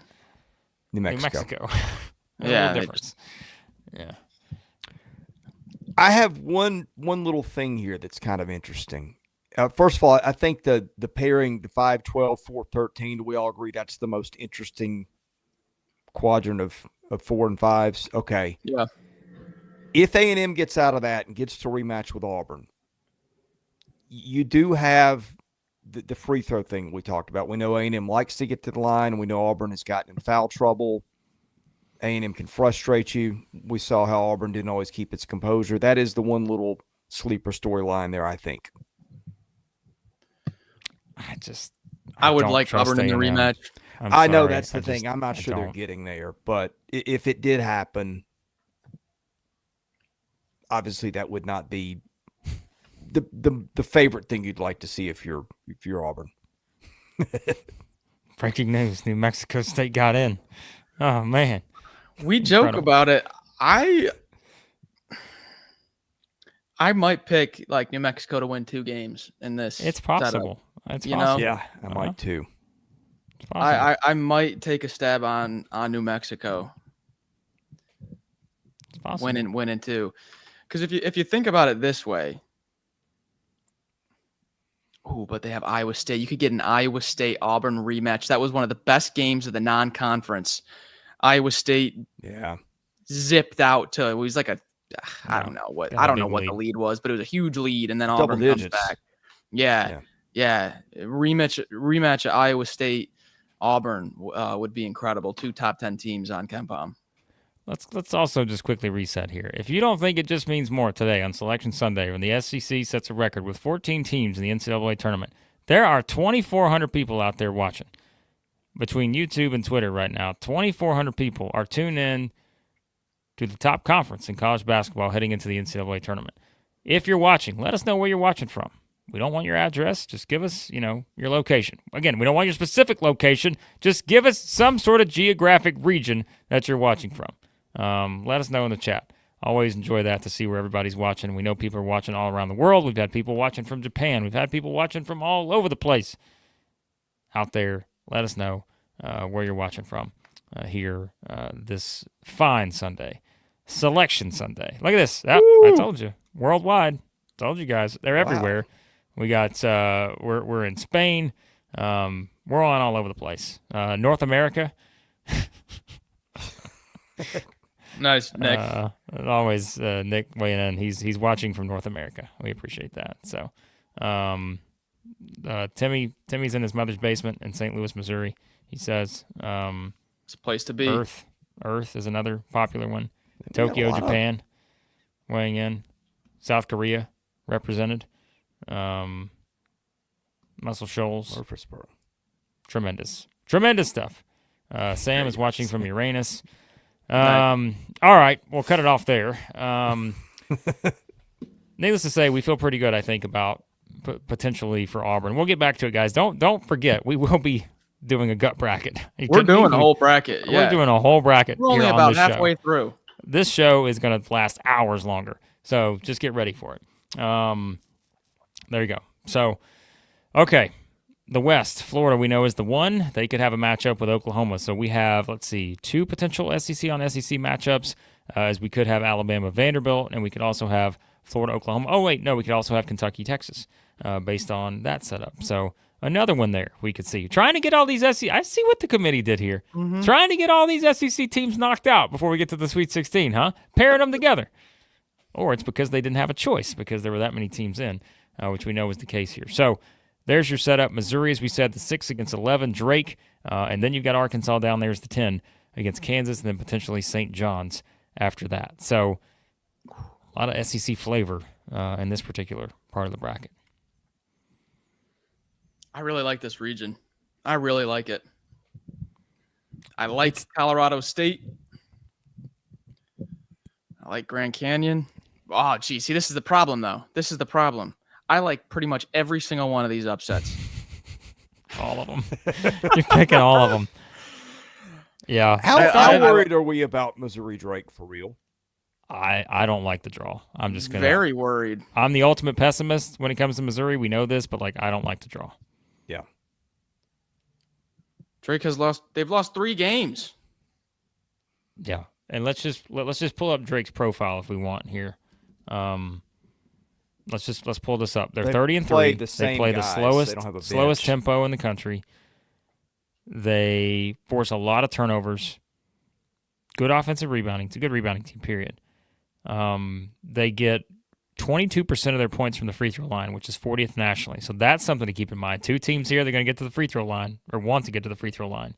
Definitely something to keep an eye on there. So I think that is something that I think is worth watching. You've got certainly a difference here in terms of how this style is going to play out. I mean, Missouri's a top 5 offensive team in the country. If you're Drake, guess what? You're trying to limit possessions here because that's how they play. They're going to 22 seconds per offensive possession for Drake. 22 seconds is the average offensive possession length. He is about as good as it gets when it comes to just running your stuff. So, guess what? This is not what Missouri fans want to hear right now. Missouri is going to have one of their most disciplined defensive games, I think, yet. Yeah. Yeah. And now, if it turns into a war player attrition, that's going to favor Missouri, which, with Anthony Robinson continually being in foul trouble, that's something to keep in mind because I feel like Drake plays like with like the same 7 guys or whatever it is. They also turn the ball over a lot. Missouri can take advantage of that. Yeah, and their Drake's coach he's like one of the best coaches in the country, McCollum. Yeah. He's incredible. And he's got all these guys that have been together. They're just such a connected. They don't. That point guard Sturtz is like an NBA point guard, and he's not on a lot of people's radar. Sturtz is as good as it gets from the point guard in college. I know people are talking about the size difference too, but guys, I'm telling you, let's not kid ourselves. We've seen a lot of upsets in the NCAA tournament from undersized teams. But the free throw aspect is important here because I think you got 2 teams getting to the line. If Missouri can just attack, I think there are chances for them to certainly win this game. I mean, they're the 6th seed. But we're just trying to look. Our job in this tournament here as we preview these games, we're going to give you everything we can on the other teams because we obviously watch a lot of SEC, but we do try to go out of our way to watch other teams throughout the season. And Drake's a machine. Like I know we can't undersell the idea that they've lucked their way into being 30-3 this season. Okay, they've not lucked their way into being 30-3 in what is the 11th best conference in the country according to KenPom. So, the best of the mid majors, I guess you could probably say. Who is the team you're most? Go ahead, Max. There was 30 win, or no, there was 3 30 win like mid-major upset seeds last year. One of them was James Madison. They had 31 wins entering the tournament, and they upset 5-seeded Wisconsin. They got a win. The other was McNeese. McNeese got beat in their first game against Gonzaga. And then their third one was, who was it? It was McNeese, James Madison, and Grand Canyon. And Grand Canyon got an upset. So last year there was 3 teams, 30 mid-major, 30, and they went 2-1. It's hard to win 30 games, no matter where you are. I wouldn't be disrespecting Drake. I'm just saying. Not to say that Missouri can't beat them, but this is probably not the team I would just say is just a bunch of bums. I don't think that's true. They're pretty good. Who is the team you least want to see if you're Florida? I think I have an answer. I'm going to see if it's the same as yours. Well, if you're asking, then it's probably not the obvious choice. So I'm going to say Texas Tech. I would probably say obviously it's St. John's. Yeah, but I say that seems too obvious, But Maryland has the size, starting size with Reese and Queen. They don't have the depth, but they do have the size initially to match Florida. Yeah, they're also accurate from 3. Texas Tech's kind of smaller. I just think Florida with all those bigs, that's troublesome. And I'm just not sure I trust St. John's enough to shoot. And I just don't think you can I don't think you can beat Florida if you can't make some shots from distance. I don't know. I think St. John's is a team that could give Florida problems. Okay. Because I think they would play a different way. And I don't know. I think the whole St. John's can't shoot just needs to be absolutely thrown in the farthest garbage can away in the possible you can find.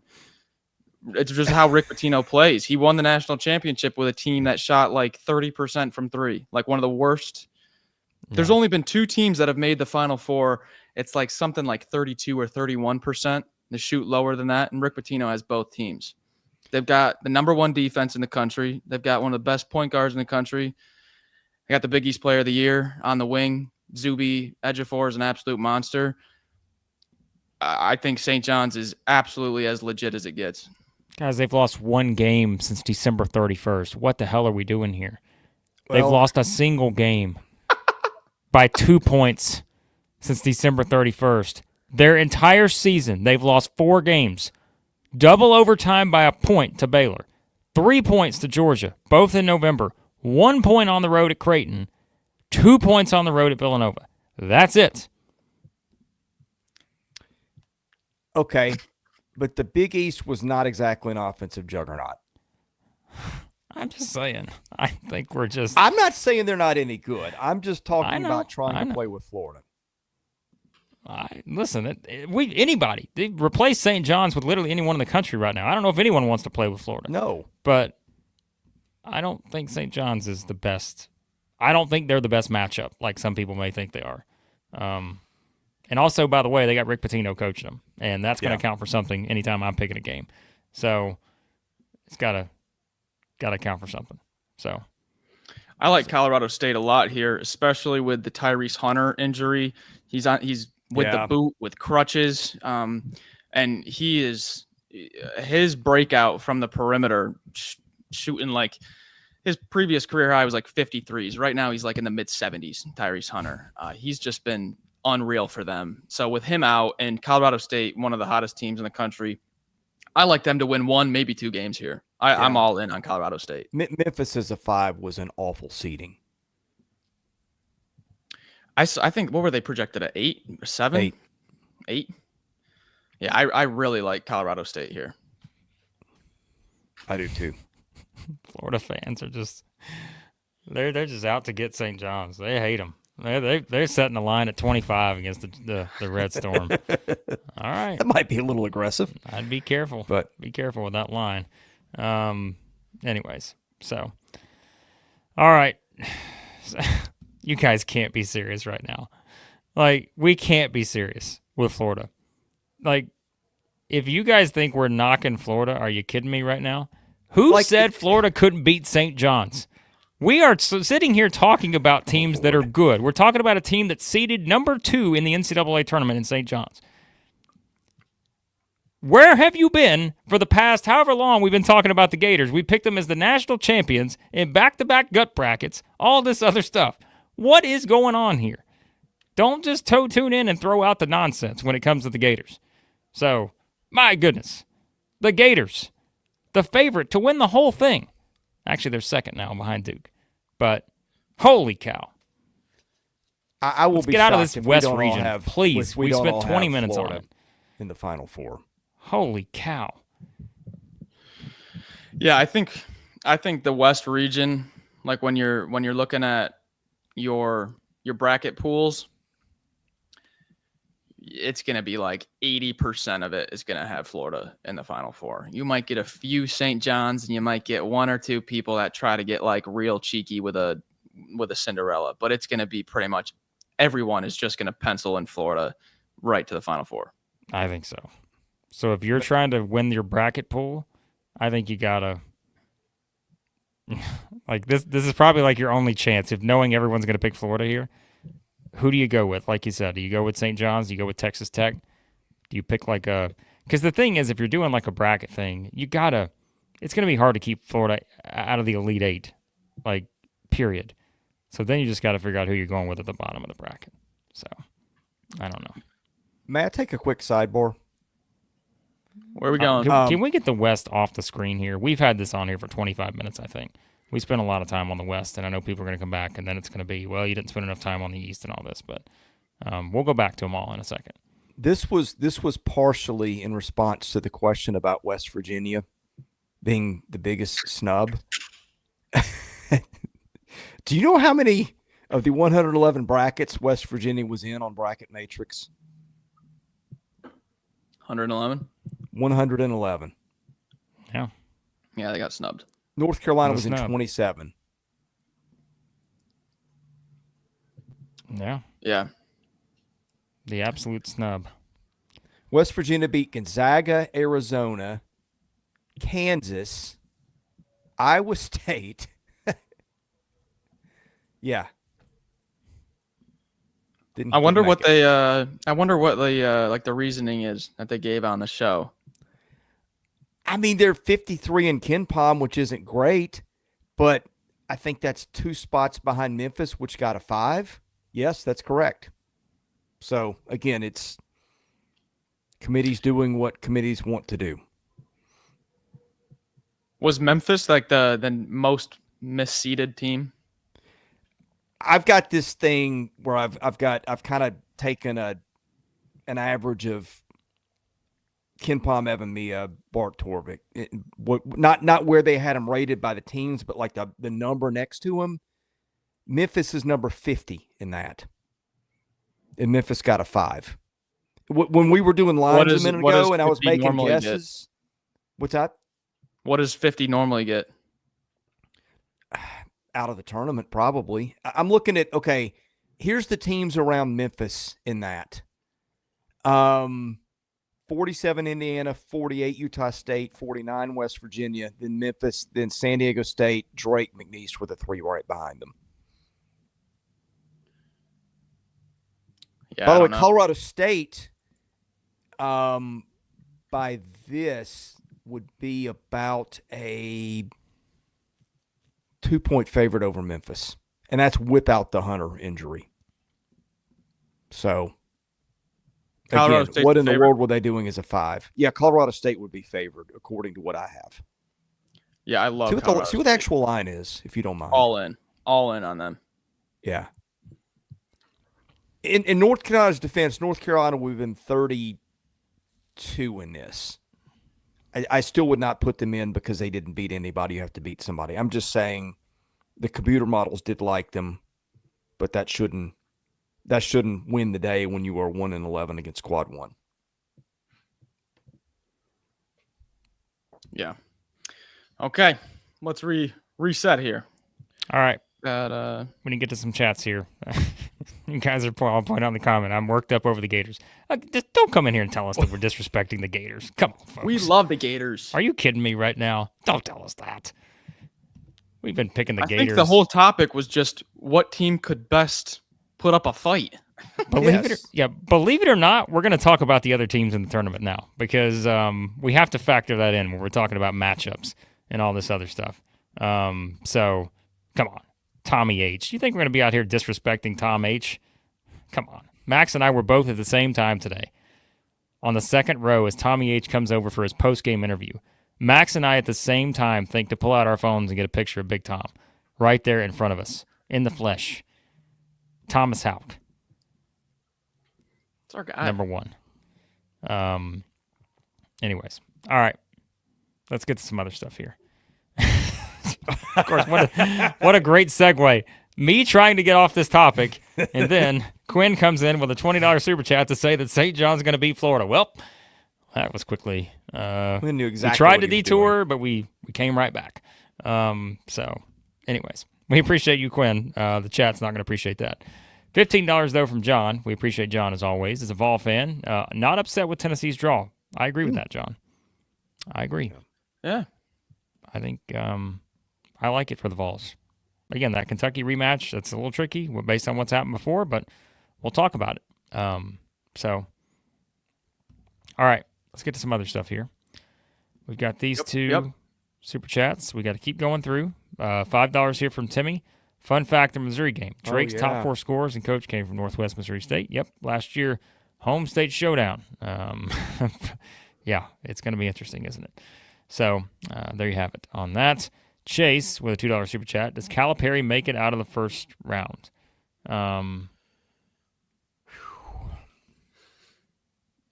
Max, we were looking at Kansas. So bad sometimes.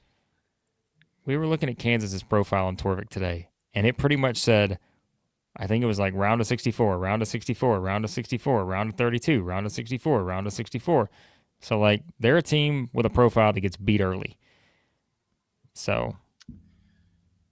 Yeah, people are just going to, and see, the thing is first round, I love to fade public. Like last year, I think one of the biggest things was New Mexico against Clemson. Everybody loved the 11 public. It was like 90% or something like that. Kansas is going to be like a 90% public because people are just going to see the name and then pick them. So same. That's why I kind of like Georgia again. What were they, 6.5? I will 1,000% be on the points, just because every single person is going to pick Gonzaga without a second thought. Should put more thought into it. What are we doing with the Boogie Flan news? What do you mean? Didn't they say yesterday that there was a chance he was going to be playing in the NCAA tournament? Oh, he's going to play. He is. Yeah. Okay. Well, when I said it, you said what news? That's why I wondered if I misheard. Oh, well, sorry. That was, I think, a couple of days ago. We had assumed that. Yeah. Yeah. But what do you do with it? I mean, because they were a better team without him. Yeah. I mean, I'm not gonna knock Arkansas back like 5 points or anything because they're getting their best playmaker back.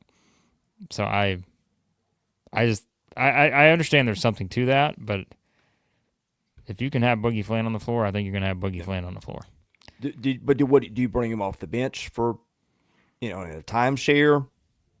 I'm very curious what that role looks like, because what they were doing had worked better than had worked all year, and that all came without him. Again, I don't think he's a bad player, but we saw what we saw.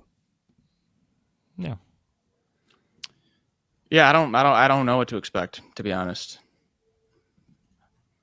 No clue. Usually when you have these type of situations like the Nick Smith, the Michael Porter, different situations where the freshman is out for the year and then is able to come back, historically, it doesn't work. Yeah. He hasn't played since January the 18th. And they lost the last 5 games he played, all in conference. I think the bigger story though is just still no Thero. Like I think that is the main thing. Without him, you're basically losing your best player. And against a front court like KJ Adams, Badunga, Dickinson, say whatever you want about Kansas being down this year. Dickinson averages a double-double in the Big 12. So you would like to have some bodies. Blake, what are you looking up over there? Just the chats. Oh, got you. Okay. Nobody says, Blake, tell me who to bet the house on. Well, I mean, what setting here do you want? You want first round matchup? You want Final Four winner? You want a region winner? You want a national champion winner? Do you want our first round Stone Cold lead pipe lock of the day? I mean, other than like picking, I'm going to pick Auburn over whoever they play as the 16. How about that? What do you got? I was going to pull up I think I got a better bracket now. Yeah, give us a bracket that people might like to see that. Yeah. Let's see. Oh, boy. All right, I got to drop some stuff. Oh, wow. Okay. How's that? Yeah, that's a lot of colors. A lot of New Mexico State in this one? Ooh, man. All right, I'm going to give you my first round who to bet the house on so you know to do the opposite. Now, some of these you have to get a little creative because I don't want to just give you the obvious choices, right? Let me look at some of these spreads for some of these games. Kentucky minus 10.5 against Troy. That is fascinating.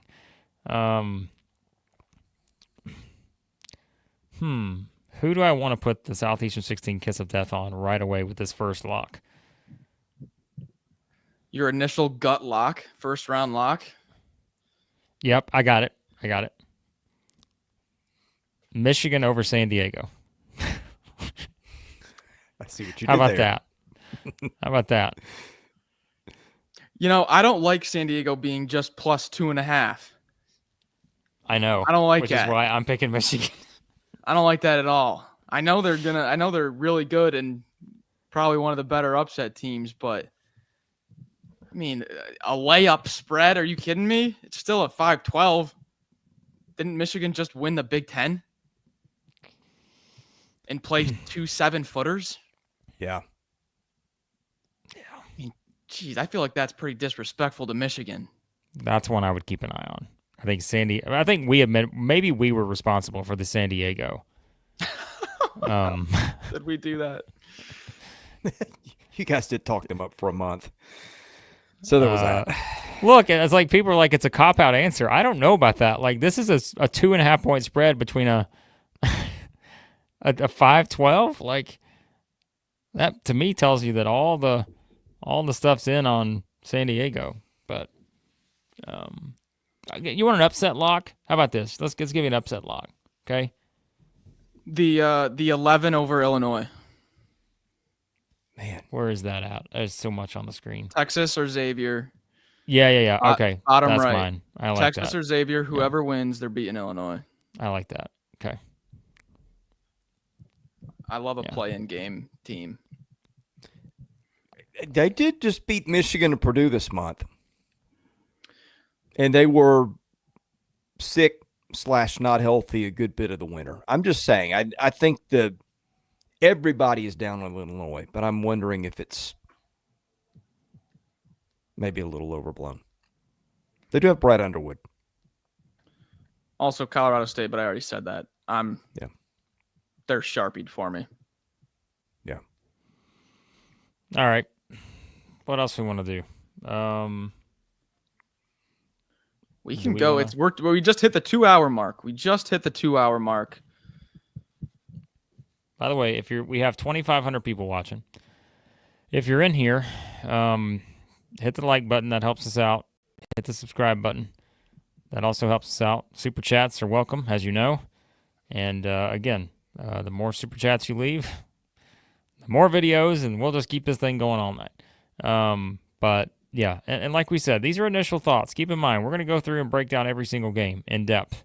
You're going to get at least 10 minutes of analysis on every game for these SEC matchups. Yeah, so that's kind of the setup we'll have for you this week. So, by the way, someone just told me that South Carolina is opting out of the NIT bid, which is not surprising. So, yeah, the SEC got 2 automatic bids to the NIT. That's just ridiculous, isn't it? So when do we want to go through and pick? It's time.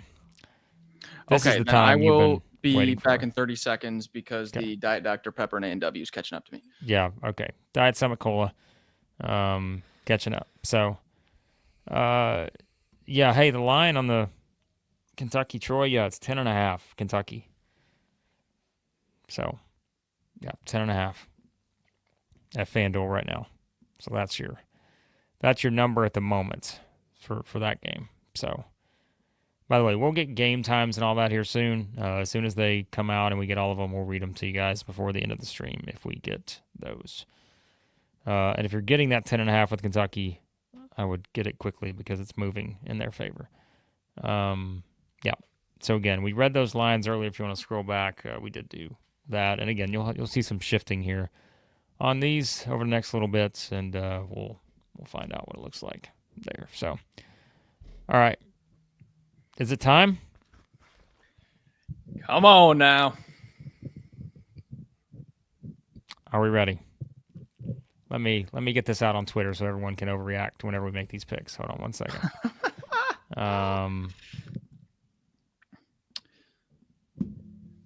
Last year, what we did is we had this like CBS bracket pulled up, and we went through and selected it ourselves. Like we shared our own screen and went through the CBS bracket and clicked it. Do we want to do that, or do we just want to have this one up here and Okay. talk Remind me, you're in charge of that because I don't remember how we did that. Okay. So I'll put you in charge of it. Let's pull this up here. By the way, you guys give us your, how about this while we're going to entertain the chat for a few minutes.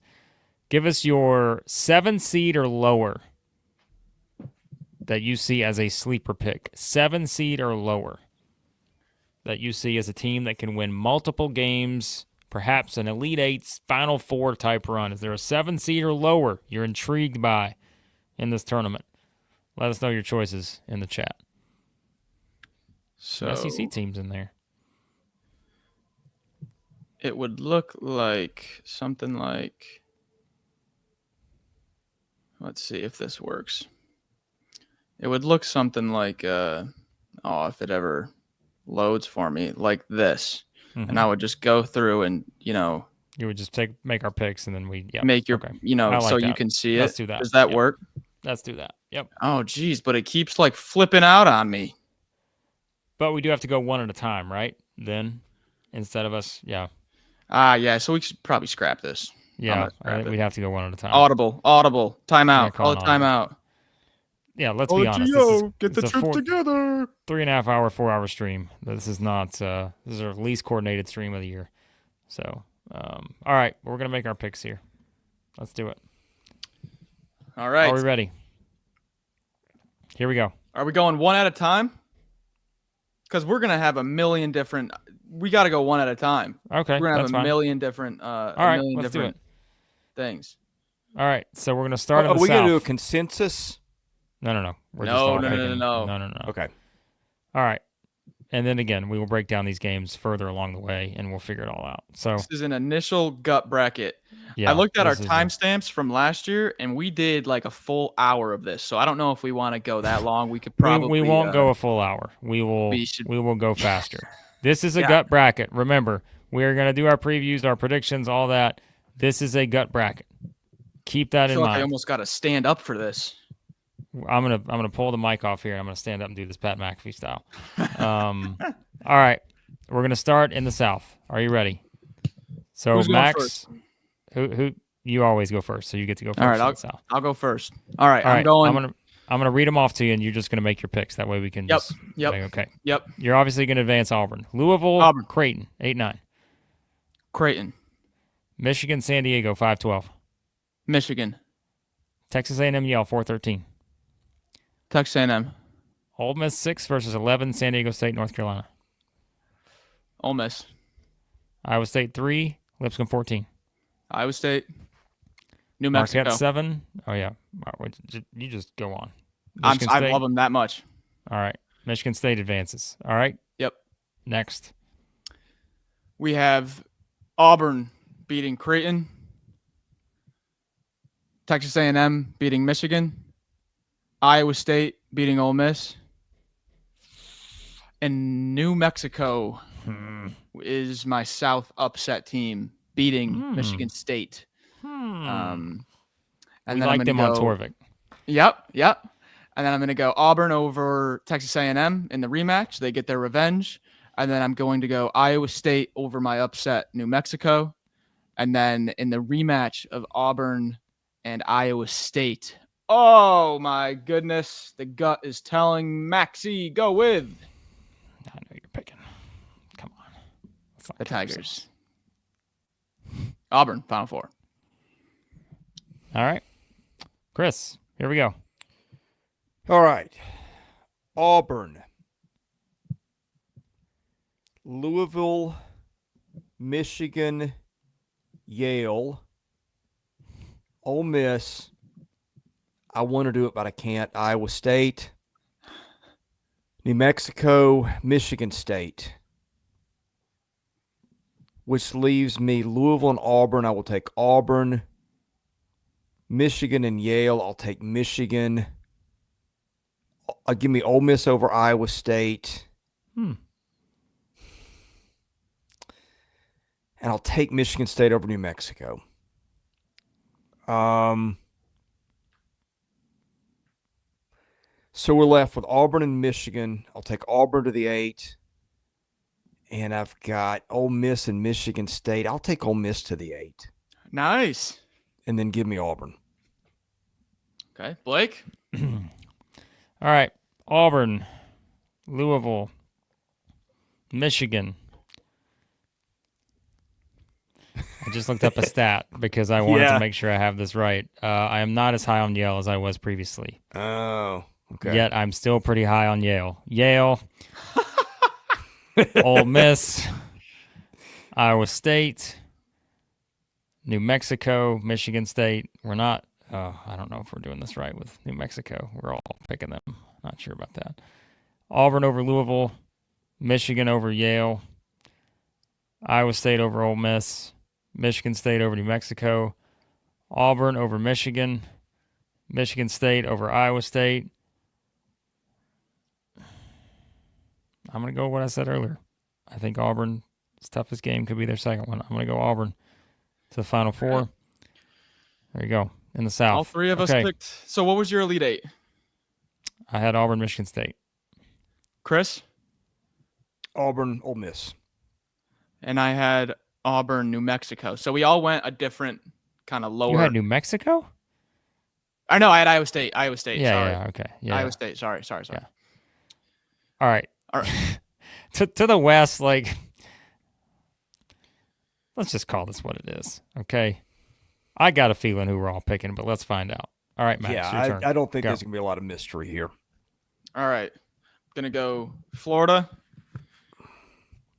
Oklahoma, Colorado State. Man. Maryland. Don't do it. Maryland. Ugh. Drake. My parents live in Wilmington. They might be watching this right now, waiting for this pick. But I'm going to go Texas Tech. Kansas, St. John's. And then I'm going to go Florida over Oklahoma. I'm going to go... Man, I really want to take Colorado State for 2 games, but I'm not going to. I'll go Maryland, and then I'm going to go Tech and St. John's. So then I've got Florida over Maryland, and I've got St. John's over Tech. St. John's against Florida. And gosh, I'm such a bastard. I've gone both 1 seeds, haven't I? You always go 1 seeds. I think we're all guilty of that, to be honest. Yeah, we're going to see if anyone changes their mind here. Who knows? Maybe I'm going to pull a full swerve earlier, and I was defending Florida. And who knows? Maybe I may have them out in the second round on this one. We'll find out. We'll see what the gut says. All right, Chris, go. Florida, UConn, Colorado State, Maryland. Man, I hate to do it. Drake, Texas Tech, Arkansas, and St. John's. Give me Florida, Maryland, Texas Tech, and St. John's. In the Sweet 16, give me Florida and Texas Tech in the 8 and Florida to advance. Okay. All right, Florida, UConn, Colorado State, Maryland, Missouri, Texas Tech, Arkansas, St. John's. Give me Florida over UConn. Give me Maryland over Colorado State.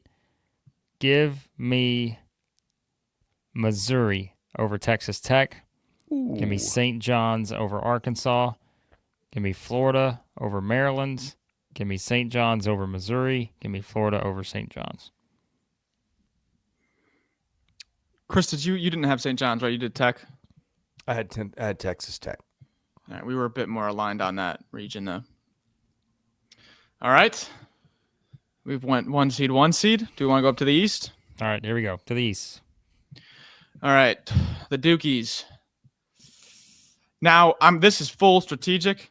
Picked Mississippi State to the Final Four last year. We all know how that worked. I'm going Baylor here and hoping I'm switching the voodoo. I see what you're doing. Okay. Yeah, I'm reversing the curse there. All right. Yep, trying to help out Hail State. I'm going to take Dana Altman in Oregon. I'm going to take I want to take the Zips, but I'm not going to. Arizona. And I'm going to go VCU, upset over BYU. Wisconsin. I'm going to go Vandy and Alabama. And then I'll go Duke over Baylor. I'll go Arizona. Gosh, hate that. I'll go VCU to win 2 games. And then Alabama over Vanderbilt. So then I've got Duke against Arizona, and I'll go Duke. And then I've got VCU against Alabama, and I'll go Alabama. And then Duke against Alabama.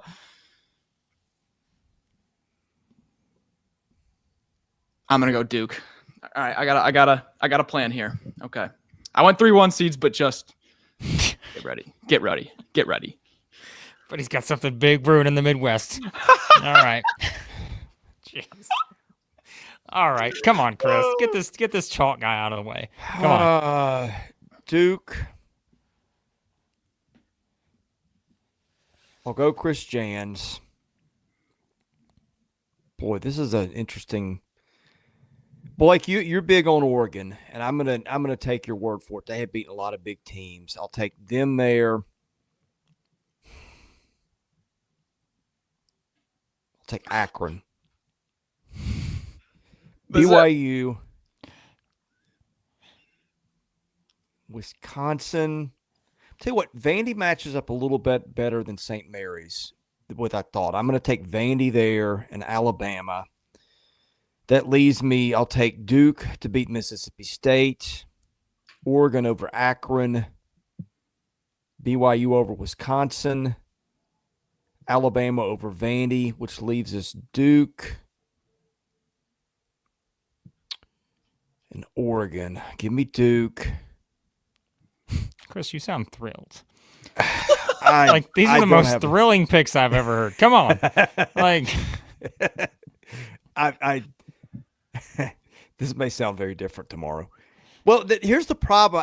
I got too much chalk and I don't like it. Just pick. It's fine. BYU and Alabama. Give me Alabama. Oh, Lord. Duke to beat Alabama. A 1 and a 2. Oh, boy. Isn't that thrilling? Chris is sighing. It's just. Well, I know it's not going to be that, but. Let me pick this gut bracket. I'm on hour 2.5 of this damn live stream. Hey, all right, who you picking? Bracket can tear you down. It can. Clearly. It always does. All right, let's go. Come on. Who you picking? Jeez. Oh, I thought I said Duke. Oh, well, I didn't hear you. All right, here we go. Let's do this the professional way. Duke, Mississippi State, Oregon, Akron, BYU, Wisconsin, Vanderbilt, Alabama, Duke over Mississippi State, Oregon over Akron, BYU over Wisconsin, Alabama over Vanderbilt, Oregon over Duke, Alabama over BYU, Alabama over Oregon. The Tide are back in the Final Four. Oh. That took me 15 seconds. 15 seconds in the East. Alabama marches on to San Antonio. To the Midwest. You can make my picks for me. Here we go. Dana Altman taking down the East. Goodbye, Blue Devils. Wow. That might be the boldest pick yet. In a span of 15 seconds, Big Baller Brett has unsubscribed and resubscribed. There you have it. All right. Continue on to the Midwest, where we're about to see some chaos right here. Get ready. All right. Houston. Zags, but Georgia plus 6.5. Asterisk.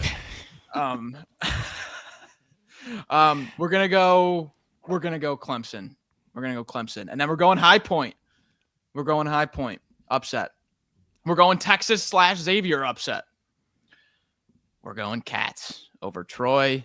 UCLA over Utah State and Tennessee. Then I'm going to go Houston over the Zags. I'm going to go Clemson over High Point. I'm going to go Kentucky over Texas/Xavier. And then I'm going to go Tennessee over UCLA. And then I'm going to go Houston over Clemson. Kentucky over Tennessee. Uh-oh. And then the Cats are in the Final Four, baby. We're dancing.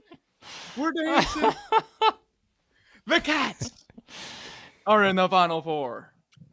Never say that we will not take the opportunity to pander to the audience anytime we get the chance.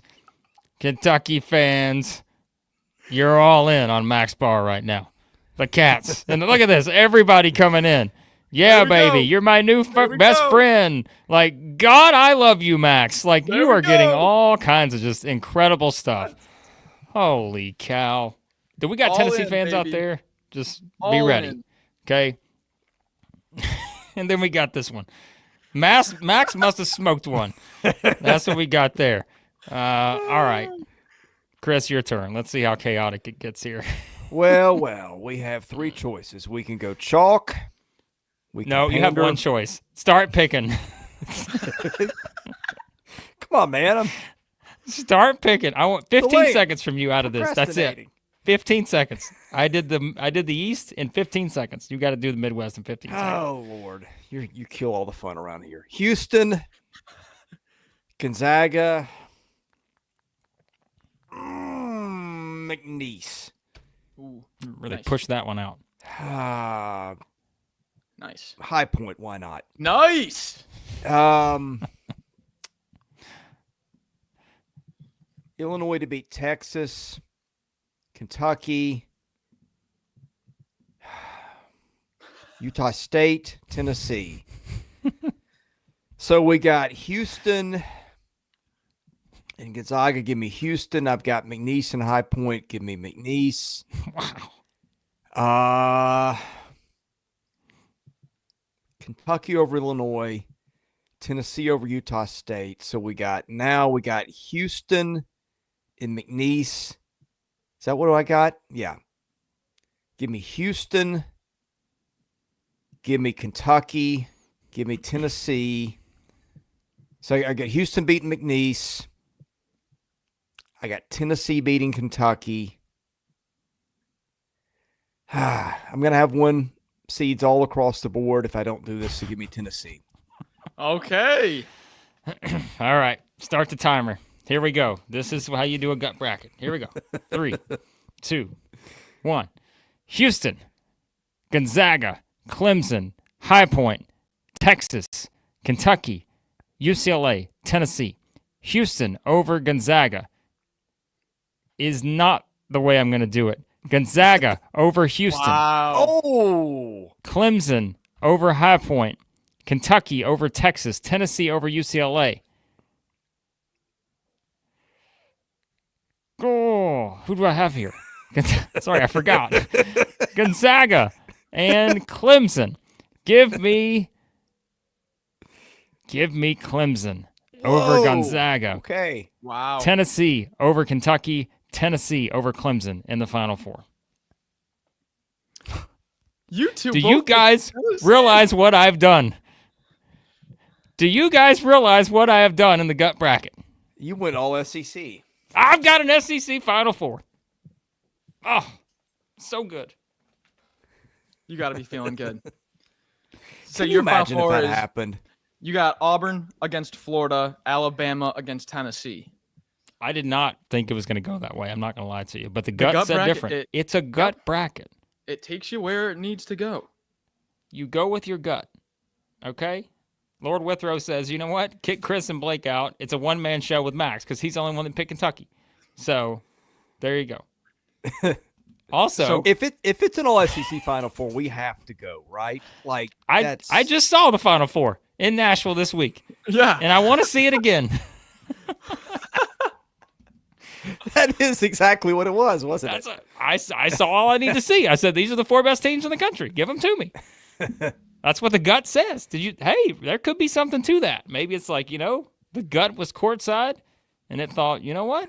These are the 4 best teams I've ever seen. To be fair, I wasn't sure if you were going to be able to go against your man Kelvin Sampson. I wasn't going to, but the gut all of a sudden stopped me and said, you got 2 choices here. Either it's telling me I need to pick against the Zags or I need to go to the bathroom. It was one of the two, and I picked the Zags over Houston. So there you have it. All right, here we go. The gut is why Max had to leave us earlier, but that's his business. And let's be honest, this is what Tim's here for. He's here for the entertainment. He doesn't want just straight up boring. Come on, he wants entertainment. Tim wants to be entertained, and we're entertaining Tim right now. And that's all that matters. Okay. Chris, who's your Final Four? The very exciting selections of Auburn, Florida, Duke, and Tennessee. Okay.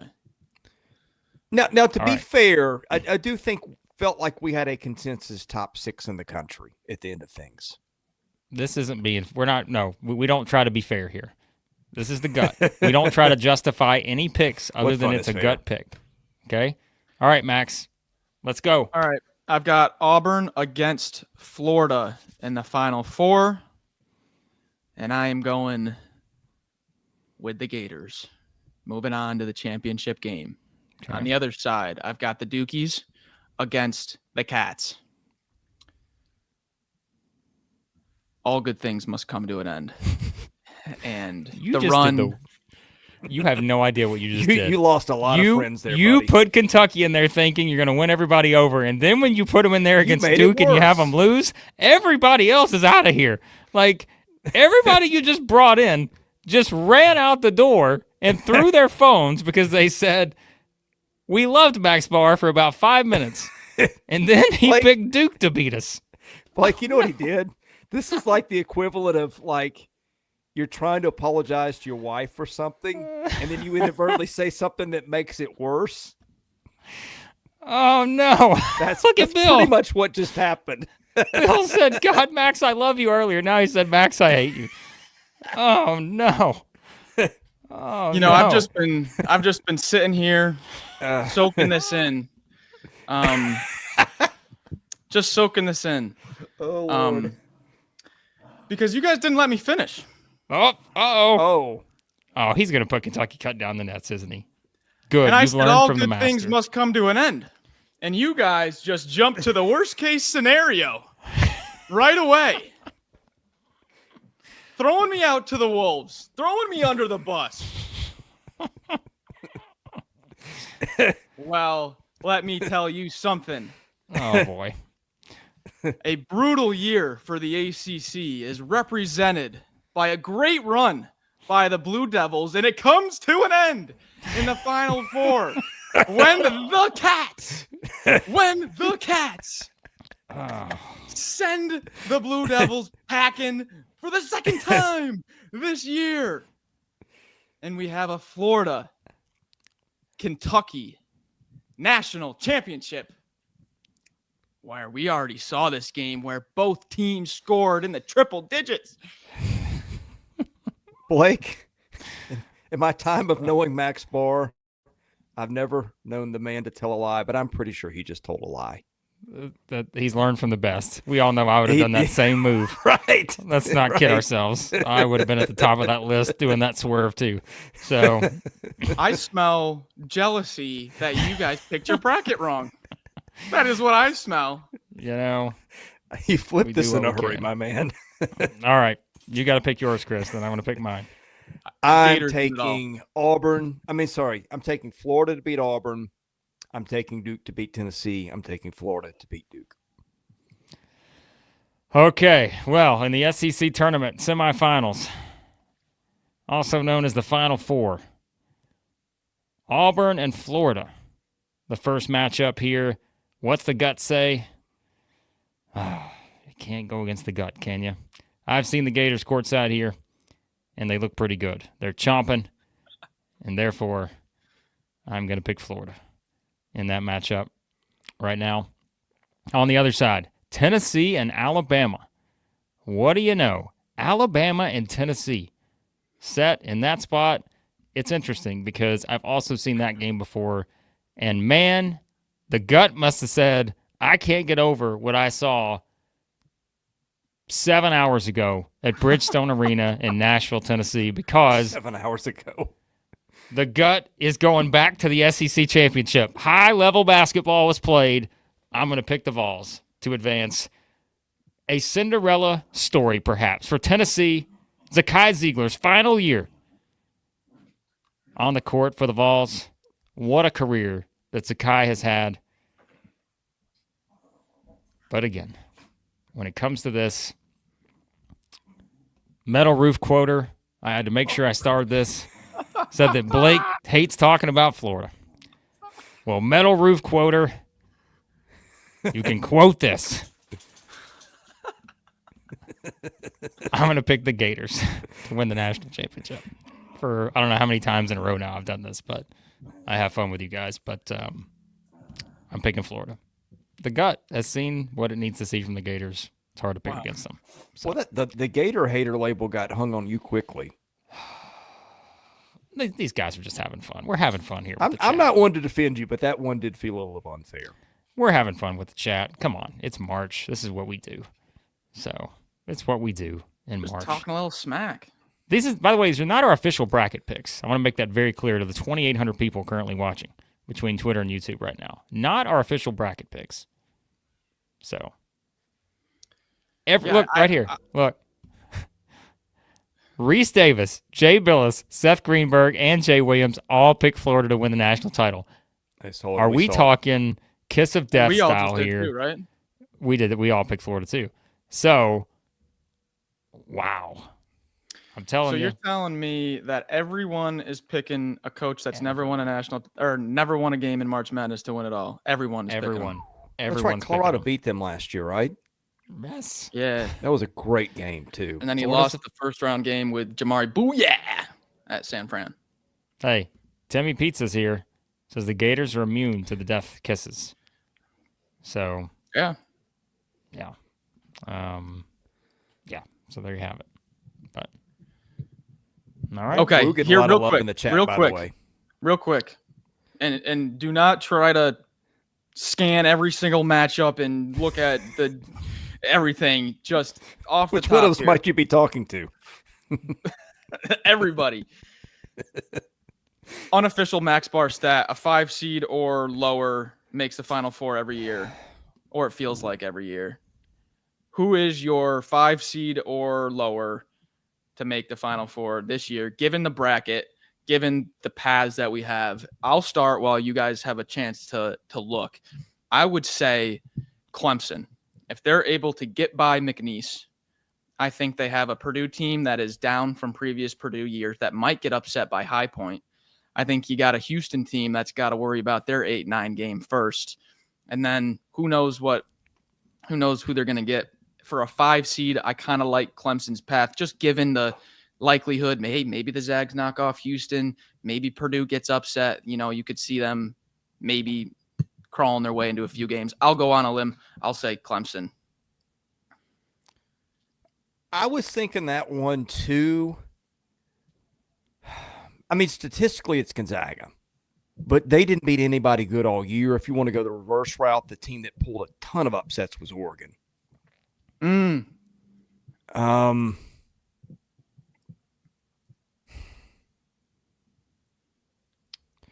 gonna really zag here, and I know everybody hates them, but man, when they were good, they were really good, and they got an NBA guard, Illinois. Everybody's gonna hate that pick, but I mean they did play better ball later in the year. I think, Chris, what it was the eye test of that Duke neutral floor game. Yeah, and that was awful. They got beat by 40 points or whatever it was. I get it, but yeah, I just think that threw everyone, myself included, off of them. I mean, but Tennessee, was on pace to get beat by 60 at Florida at one point. Whatever it was. I'm exaggerating a little bit, but you get what I'm saying. There was that thing I was backing you up. Gaines. Yeah. Okay. Got you. Well, thank you. I feel like they're a tad bit underrated because, myself included, I feel like a lot of people just saw that Duke game and just immediately bolted like Chris did on the broadcast. Did exactly that. Didn't want anything to do with them. I don't even know what I did. You saw the 40-point deficit and you got nervous. I was trying to enlarge the screen and I just knocked it off completely. Blake, what do you think? All right. I thought it was just a quick answer. Clemson. Nice. Like that was my answer from the start. So Clemson. Yeah. The problem with Clemson is you got a couple of sneaky teams there in McNeese and High Point. Mm-hmm. Well, sure. And you're an also underseeded assuming that Gonzaga. High Point. You're also assuming High Point beats Purdue, which I am not just going to assume either. So right. I think our picks, our official bracket picks, we will do our official picks. By the way, I think they're going to look a little different once we study the matchups. Mm-hmm. This is a gut pick, so yeah. I think. I remember last year I kept my gut bracket as my real one. I'm not doing that again. Yeah, I'm not doing that. So that will not be the case this year. I can guarantee you that. So there you have it. All right. In the Spectrum Center, and Cam Matthews gets 3 fouls in like 5 minutes against Michigan State, and I'm just Final Four team down in 10 minutes. Yeah. All right. Here's what we're gonna do. Okay. So we're going to save your super chats because we're going to get to bracket bids. We told you we had a special guest to talk about bracket bids.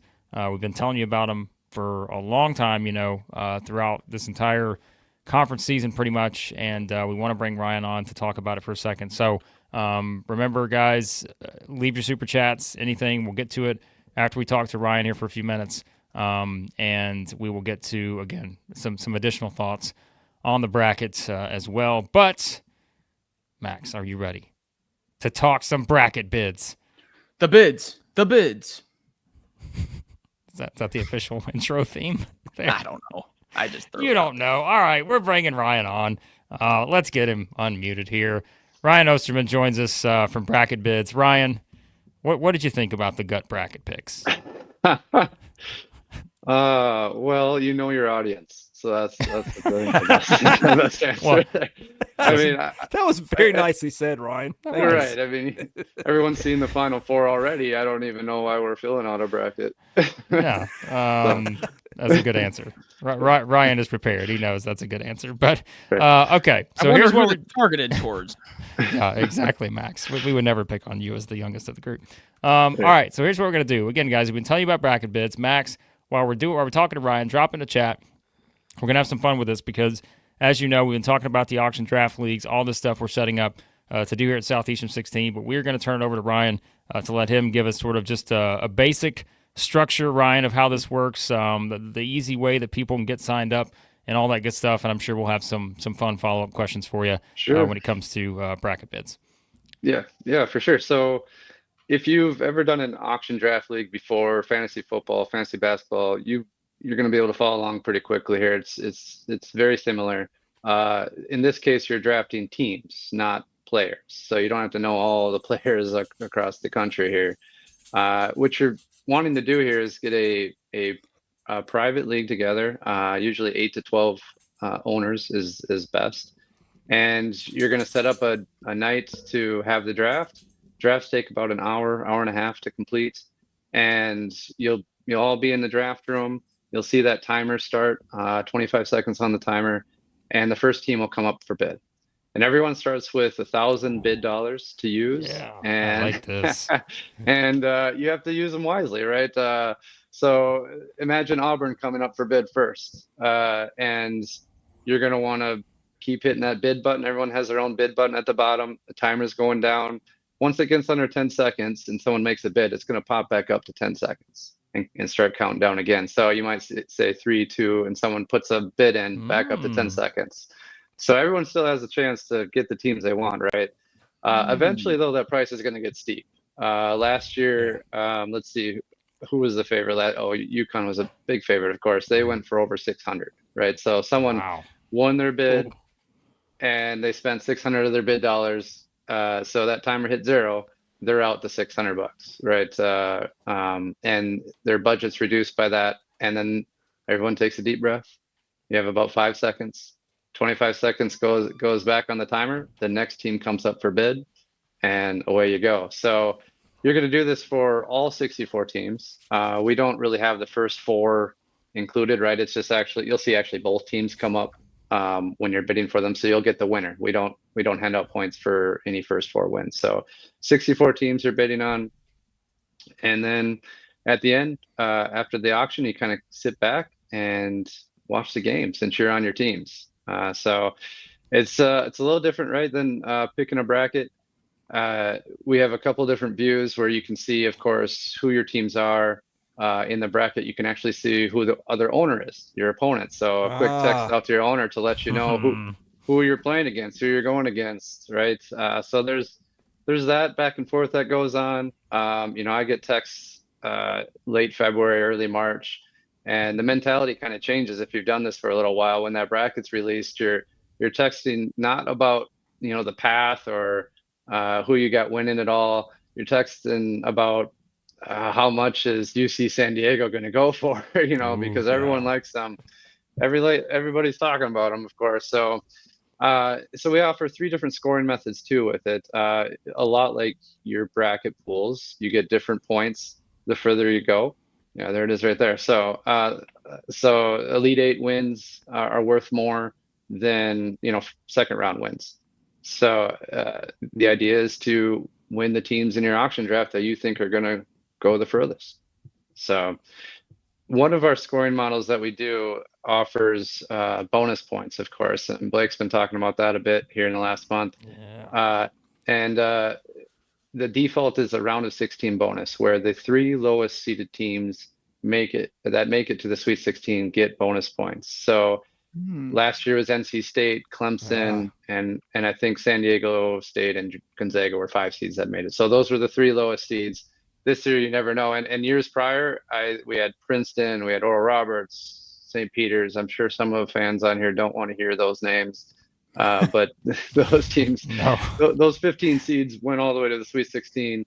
And when you have those teams, the points that they get awarded is the same as having a Final Four team on your roster. So that offers more incentive when you're in the draft to save some of those dollars for those lower seeds that might get you those points. So that you're not going to just spend it all up on one team. You're going to want to spread that around. So I have a clarification here. Somebody said in the chat, Skyler says $1,000 high rollers up in here. That's imaginary dollars, right? That's imaginary dollars. Yeah. Just wanted to, I thought that's where we were, but just right. Not as cost prohibitive as it might have seemed. Right. Yeah. We're not taking paychecks of $1,000 over here. You are completely, everyone starts out with this fake 1,000 bid dollars that you can use however you want.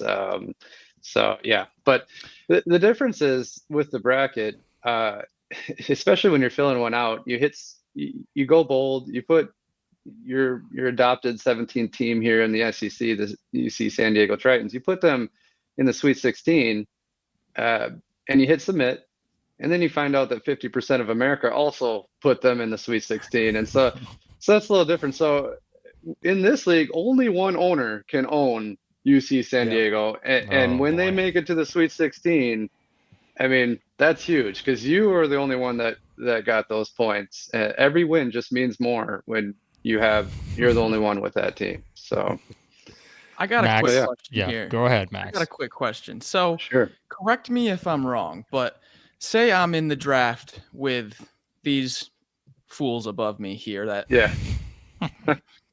tried to set me up on my Final Four picks. Say I know that Blake wants to get Oregon. Oh yeah. Would a little bit of gamesmanship be maybe I bid a little bit on Oregon to try to, because I know Blake is going to want them, so he has less of a budget left. This guy catches on. Yes, of course. Hey, I'm thinking ahead. I have a buddy who's a big Gonzaga fan. Even a couple years ago, his team name was Timmy's Last Stand, which was fun. We got a kick out of that. But when Gonzaga comes up, I put an extra few bids on there because he isn't leaving. I'm gonna keep pumping him up there. I don't need Gonzaga. He can have him, but he can pay $300 for him. I don't need him. So yeah. I have a question and a comment. Do we get to choose as the participants who is the auction order nomination, or is it random? Sure. So how we do it to make it work pretty nicely is we group the teams into, I'll just call them like 4 pods, I guess, if you will. The first group is team seeded 1 through or the top 16, 1 through 4, right? 16 teams. They'll get randomized and they'll go first. Okay. And then you'll have seeds 5 through 8. They'll get randomized and they'll be the next 16 teams that go. You'll see the full list in order, but the battle was you don't want to go into an auction draft and see that there's 3 number 1 seeds way down at the bottom and everyone's just kind of sitting there waiting for them.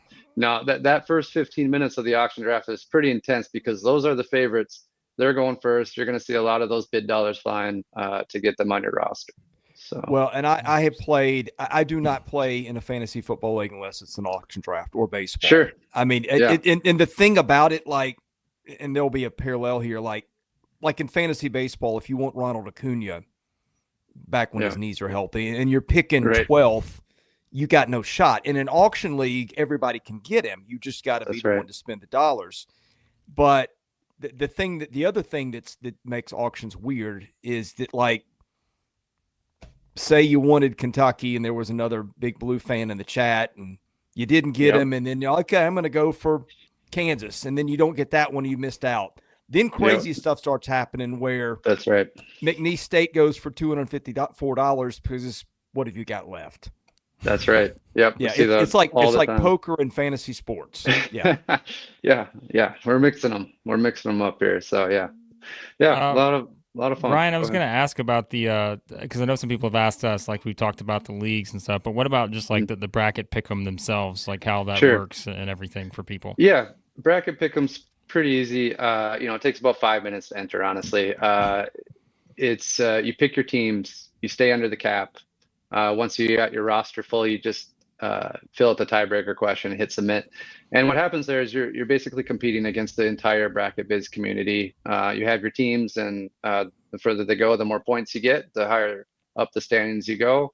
And then we hand out prizes to the top three. So there'll Nice. probably be quite a couple hundred people in bracket pick'em this year, but we'll see. So a lot of fun. The timeline you have. So again, we now know the bracket here. I know you've been Yep. hard at work while we've been sitting here running our mouths about all these matchups. Yeah. What's the timeline for, let's say, people who want to set up a league or get involved in all this week? Yeah, so right, we just finished up putting the bracket together behind the scenes in our system. So draft rooms are open. You could start your league today. That's Yes. absolutely free to do. Starting a league is absolutely free. What happens is you'll get a league link that you can send out to your buddies. If you have a bracket pool, that's a good opportunity there to invite some of those over. And so we have between now and the first game on Thursday, what is it, like 11, I think, Central Time, that first game usually starts. To schedule your draft, again, it takes about an hour and a half. And then when you're ready, when you have the necessary people that want to give it a shot, you can use that promo code SE16. Our prices start at $25. SE16 takes it down to 15. If you have 8 people in there, that's less than $2 a person to give us a shot. So helping Southeastern 16, helping us out, and you'll have a lot of fun doing it. So absolutely, guys. What Ryan said, remember, help out BracketBids, help us out. Hey, it's a fun partnership. Ryan, anything else you want to give to people on the way out here? Any sort of insights or anything before we jump in? I know everyone's telling us, hey, the tip times are out for the games and all that. We'll get into it, folks, shortly. We're going to let Ryan give some more thoughts here before we head out. Yeah, quick strategies. It changes every year. Honestly, fill out a gut bracket just like you guys did. Yes. Because you're gonna see the teams that you think have a decent path, and you're gonna circle them. And usually, I go into a draft and I have about 10 teams circled. You're not gonna get them all, so just know that ahead of time. Typically, I try and get 2 teams in those first 16. We love upsets, but the top 16 teams are the ones that you see in the Elite 8 and the Final Four typically. And then I'm trying to save some dollars for some of those other lower seeds that I've circled, like a Drake, like UC San Diego, Liberty. You guys went through a couple on the gut bracket, but that's it changes every year. I mean, I hear Florida a lot here right now, so maybe I might as well just spend up, go all in on Florida and be like everybody else, I guess. Yeah, So, they're going to be the popular pick, I think, Ryan. Yep. There's no doubt about it. So, but Ryan, listen, we appreciate you coming on. We appreciate you sponsoring Southeastern 16 during the best month of the year. And so, we're going to be, again, telling everybody about BracketBids. We're going to have fun with it here as we continue on this marathon stream and into our previews and everything for the tournament games this week. But, hey, we appreciate everything, and we look forward to trying to beat Chris Lee at the auction league, because he is clearly the expert, and Max and I are clearly not. So, that's our goal. Yeah. Well, appreciate you guys. Enjoy the tournament. Thanks, Ryan. All right, guys. There you go. That was Ryan from BracketBids. Again, we're going to have a lot of fun with that. I know Chris is already scheming in his mind right now. The auction leagues are so much fun. I know Chris has already got some ideas. He's like, I'm going to beat Blake at that. I'm going to beat Max at that. That's how it works. Yep. So I know it's coming. All right. Let's get to the tip times here. Go BracketBids, Nick says on the way out. All right. Are you ready for me to read off the tip times? Have your notepad handy when it comes to the times I'm about to read. All right. Here we go, guys. Are we ready? Tip times for the SEC tournament on... Not the SEC tournament. I mean, basically it is. There's 14 teams in. In your bracket, it is. It is. I mean, it might as well be. All right. So here's what's going to happen. You want me to read all of them, or you just want me to read the SEC ones? SEC. Yeah. Okay. I mean, listen, these are gonna matter. If you want to watch the team you're gonna play in the second round, 2:50 p.m. Eastern time. Auburn on Thursday will take on either St. Francis or Alabama State. On the call, Anderson, Jackson, LaForce.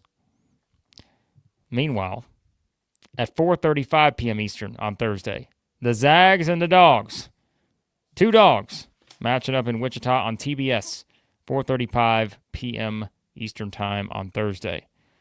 We continue on to Thursday, 6:50 p.m. Eastern Time, Tennessee and Wofford on TNT in Lexington. And of course, we're going to have all this overlap. Of course we are. Of course, you're going to have 4 SEC teams playing at the same time.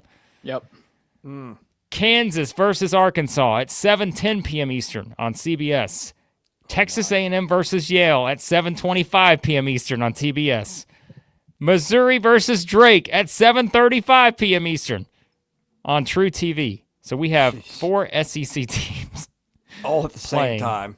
all at the same time on Thursday, meaning that the entire night slate, there is not a single SEC team playing in the late night slate, that is. So you've got the 4. Hey, I'm going to go ahead and tell you when our reaction show is going to be Thursday night. You want to know? Yeah. After that, idea. after that game, the last game on Thursday is your setup for the tip times. All right, let's go to Friday. So, again, to recap, you've got afternoon games, Auburn, Georgia, and then we've got 4 at the same time in the evening, Tennessee, Arkansas, A&M, Missouri. Okay, now we go to Friday. Starts the day off. I'm pretty sure this was the case last year, which is not ideal for Max's pick. Mississippi State starts the day on Friday as they play Baylor at 12 p.m. Eastern on CBS. Mississippi State starts the day against Baylor. Alabama will play at the same time, 12:40 p.m. Eastern in Cleveland. Alabama's going to play Bob Morris on True TV. Then we get a little further down here where Vanderbilt at 3:15 p.m. Eastern in Cleveland is going to play St. Mary's.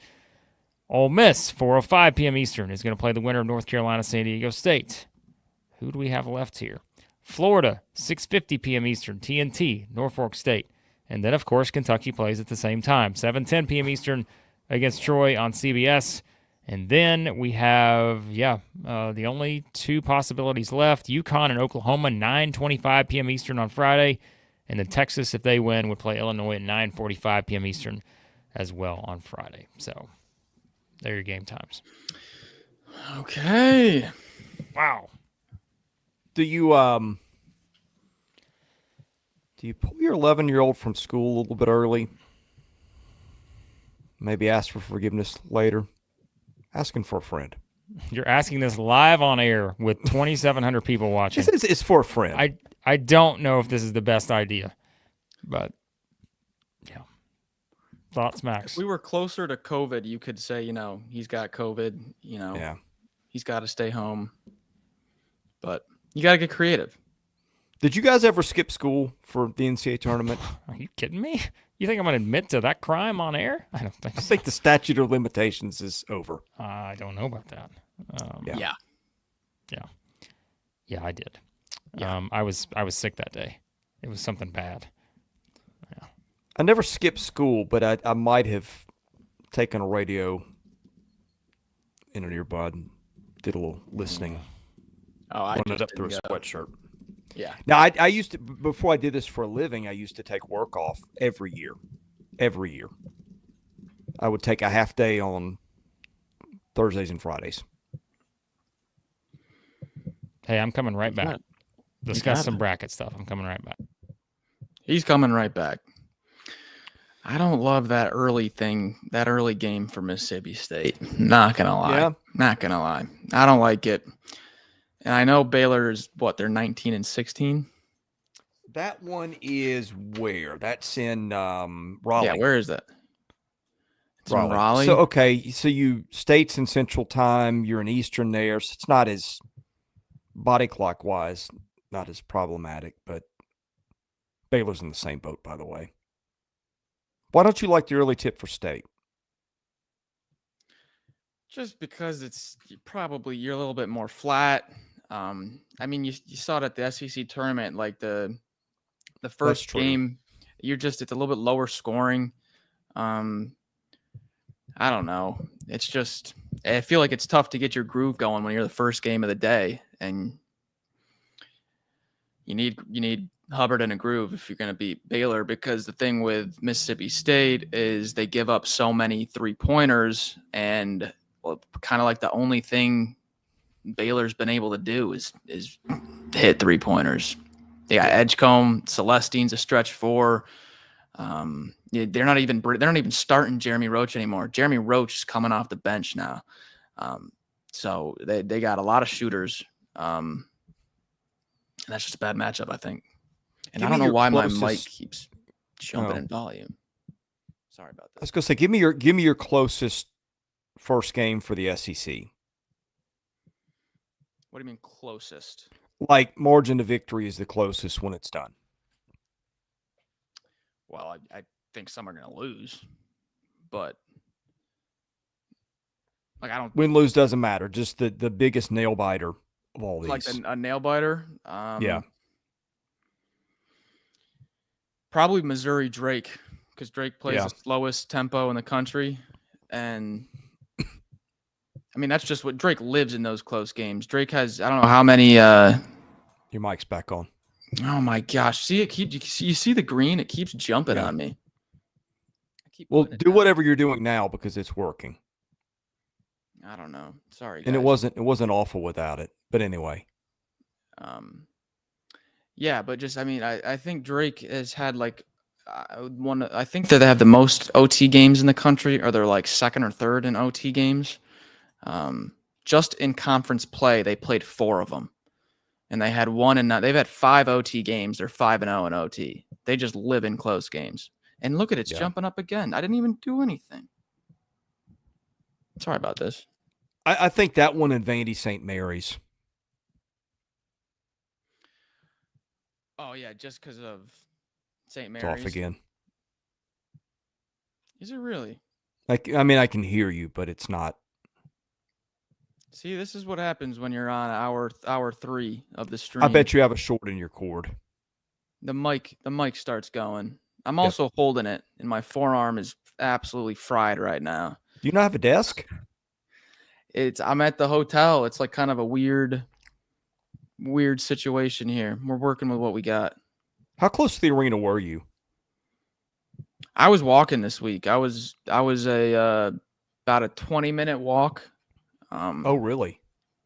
Hope you yeah. weren't walking at night. Yep, I was. All right. Well, I don't know that I would have made that life choice, but you live to tell about it. Hey, just walking.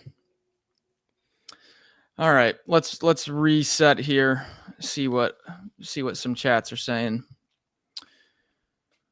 What do we got here? Here's a stat. Since 2004, every eventual national champion has been ranked inside the top 12. And then did he have another chat where he gave us those teams? He did right here. Tennessee, Auburn, Duke, Iowa State, Alabama, Marquette, Florida, Zags, Purdue, Kansas, Oregon. I think the lowest seeds on that are Marquette and Kansas. Gonzaga. So you've got Marquette, Kansas, and Gonzaga all in that national championship trend, all as 7-8 seeds. Those would be your good picks to knock off the 1, the 2. I'll be honest though, I'm not a big fan of Marquette this year. I've watched them a few times, and I don't like their front court. And without Kolek, the magic's gone a little bit. I'm not a huge fan of Marquette, I'll be honest. I love St. John's. Not a huge fan of Marquette. I'm dying to know what Blake's doing with that look. I'm looking at the chat. Oh, okay. I'm keeping an eye. We were just talking about some trends. Yeah. All right. So let me pull up some chats here. We have a lot I feel like we need to get to. I could be wrong on that, but okay. Oh, we do. All right. Big Baller Brett earlier, $2 super chat. It says Bama has no chance. Remember, Big Baller Brett is an Alabama fan. $5 super chat from John. Wants McNeese State over Clemson. Okay. There goes some people's Elite 8 runs. Adios via John. Justin wants us to break 25,000 subscribers Hey. on the stream. I have no idea where we're at right now. We're 50 away. So go tell a friend right now. Say it's time to subscribe to Southeastern 16 on YouTube. We got to get them to 25K by midnight tonight. Or we're going to go all night until you do. Just kidding. We're not going to do that. But that was a fib. That wasn't true. We Zach, need like 35 more. 35 subs. Find us 35 people to get us to Yeah. 25,000. Arkansas to the Sweet 16, Zach says. $5 super chat. Okay. The Hogs. Marching on. Not believing in St. John's. Next. Mother Carol. $20 super chat. Here we go. Preseason Southeastern 16 conference champions for $20 cash, chat.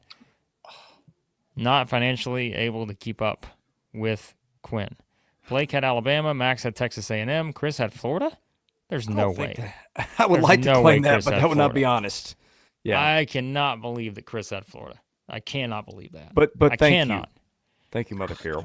I cannot believe that I'll act under like I any did. circumstances. No, there's no chance that Mother Chris Carol had that. cannot tell a lie, right? I agree, but But she could be mistaken in this case. I think Chris paid her a little money is what I think. Okay. $5 super chat from Nick earlier. Full hour chaos bracket episode. Demanding it. Want full explanations for every pick. Well, then you've extended that from an hour. Make it crazy. Let's go. You want the chaos bracket? We might do that for the members. How about that? We might do members only chaos bracket coming up at some point this week if we get time between our 14 previews. 14 Holy game smokes. previews. And What are I'm we going doing to try to this do baseball tomorrow, too. week? Yeah, well, baseball is not. Yeah. Sorry for the baseballers out there. It's a big week for the historic SEC and the NCAA tournament. So, $5 super chat from Zach. If Tyrese Hunter was playing, Memphis would be the choice. Unfortunately, likely out. So, that would be the choice there. Meanwhile, Desperado and Tasha BTV were having a nice little conversation about how I'm the uncle you speak in whispers about. Meanwhile, people were talking about how Big Gator EJ said Chris is the fun dad we wish we had. Ice cream run. And Click that for my kids. yeah, so that's what people think of us here. I'm the uncle like you talk about at holidays. Chris is the fun dad. So there you go. Max is the guy who picked Kentucky to beat Duke in the Final Four. That's what he'll be known for forever. Oh, well, one of us in the stream went up Max on that a couple years ago. You remember that? Remember what I did my first year? First year you and I did this, before we even knew Max Barr existed. You remember what happened, right? Chris, do you really think I remember what happened 4 years ago? Well, you There should is remember it. not a Hang chance on, in the hang world. on. I'm gonna bring up something that should ring a bell. Just a moment. Oh boy, he's going to get a bag. All Oh, right, while Chris God. goes to get the bag of shame here. Oh, God. Chat, here's what we want from you. Give us your final four. Give us your final four picks. Yep. It's time. The moment of truth, 3 hours in. We want your final four picks. We're going to wrap up here shortly. We want your picks because we got to start researching these matchups. We got to start getting ready for these previews. Tomorrow, the grind begins when it comes to all kinds of stuff here at Southeastern 16. By the way, I don't think we do have any memberships to give out. I think we've maxed out our free membership for the month. And again, if we could give out memberships, we would. It's not an easy process, and we don't know how to do it. So Richard's got a great question we're going to get to in a second. Give us your final four in the chat, though. Okay, we got a couple good questions, actually. Let's get to these real quick. These are good. Chris brought out the bag, oh shame. Yes, he did. So we'll see who he picks. Max, He you may know have to the, bring do you it know out the again. story on that? So Yeah. We told Max the story. Well, for those who weren't here at the time, I had picked Kentucky to win the national title. And that was the year it ran into a peacock. I can one up you here. I picked Virginia to win it all when they lost to the 16. I picked Kentucky to win it all when they lost. And I picked Auburn to win it all last year. I am just awful at picking a winner. Yeah. Like probably the worst you'll ever see. So whoever I pick to win it all, just don't pick them. I remember I took Michigan State to the title game one year. That's the year MTSU beat the Spartans with Kermit Davis, I think. So I've had some stinkers. all right. When's the last champion you guys got? Connecticut last year. Yeah, I think so. Although, no, it would have been Baylor. No, I picked Auburn last year, didn't I? I don't remember. Again, I don't remember who we did. I don't think you picked how many brackets have we filled out in the last since last too year? many. How many gut brackets? Like, I'm already getting a text from my son saying, "Here's the bracket contest I created." Like, he lives for this stuff. all right. All right, we're seeing a lot of interesting Michigan Final Four State. picks here. Wow, I a lot told of you. Michigan State. State's interesting. They're interesting. Okay. All right. Couple questions here, and we're gonna hop out. By the way, Shannon asked, "You guys have become one of my favorite sports shows for the SEC info. I was wondering why, out of all my sports subscriptions, you guys are the only one that didn't do a Kentucky live reaction. I'm going to assume that was the other night when the game finished at midnight or later, and I'm going to assume that was the reason, because we were at the arena and it was just not possible to do. So we apologize, but guess what? You're going to be getting a little live reaction this week with the NCAA tournaments. All right, Richard. How many of the 14 make the Sweet 16? Your guesses. I wonder what the record is for that also. Pull the bracket up again. Oh, boy. We know what's about to happen here. Oh, we're gonna be here for another hour. We're going to be here at least an hour. You're welcome. Okay. Oh, boy. All right. Auburn. Are we all advancing Auburn? We are. Okay, that's 1. Are we all advancing Florida? Yes. That's 2. Are we all advancing Alabama? Yes. That's 3. Are we all advancing Tennessee? I did. Yes. Okay, so that's 4. Let's start there with the easy ones. All right. Now, let's look at the other options. Okay. What was it? Sweet 16? Is that the criteria? Yeah. Okay. So then let's say now you got to take your pick from, do you have A&M or Ole Miss? I had Ole Miss in the 8. Okay. So you're going to go 5, Chris, on your number right now. I think I had A&M. I don't think I did, so I'm going to stick with mine at 4. So you both at 5, I'm at 4. Let's go to the West. Missouri, Sweet 16. I had them, so that's 5 for me. Anyone else? No one had Arkansas or Oklahoma. So we're all at 5 now as we go across the bracket to the east. Okay? So here we've got Mississippi State beating Duke. I don't think any of us had that. Alabama's the only one else that could advance, so we're still stuck at 5, right? Yep. Going to the Midwest. We all had Kentucky, correct? I did. Chris, did you? Yes. 6. So we're all at 6 on the SEC teams in the Sweet 16. Is that it? Yeah. Did you say we had Tennessee counted already, right? 6. Yeah. So I think the number we've got 6 right now. Yeah. That seems reasonable. I'd say it's probably disappointing if it's not. Last year it was only 3. But I mean, isn't that crazy? Well, Last yeah, year but was that's how only many- 3. We'd be doubling it. Yeah. I think 6 is a good number. So I mean, like, I'm just sitting here thinking, like, 3 years ago, if you'd said you guys are going to be doing a live stream 3 years from now, and the SEC is going to have 14 teams in. First of all, we didn't even know Texas and Oklahoma would be in the league, so that would have been, news. But before we did 2021 was when we started this, right? mm-hmm. But no, wait, we weren't video at that point.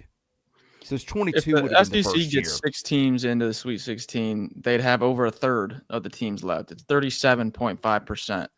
Yep. I think that'd be a pretty good spot to be. Yep.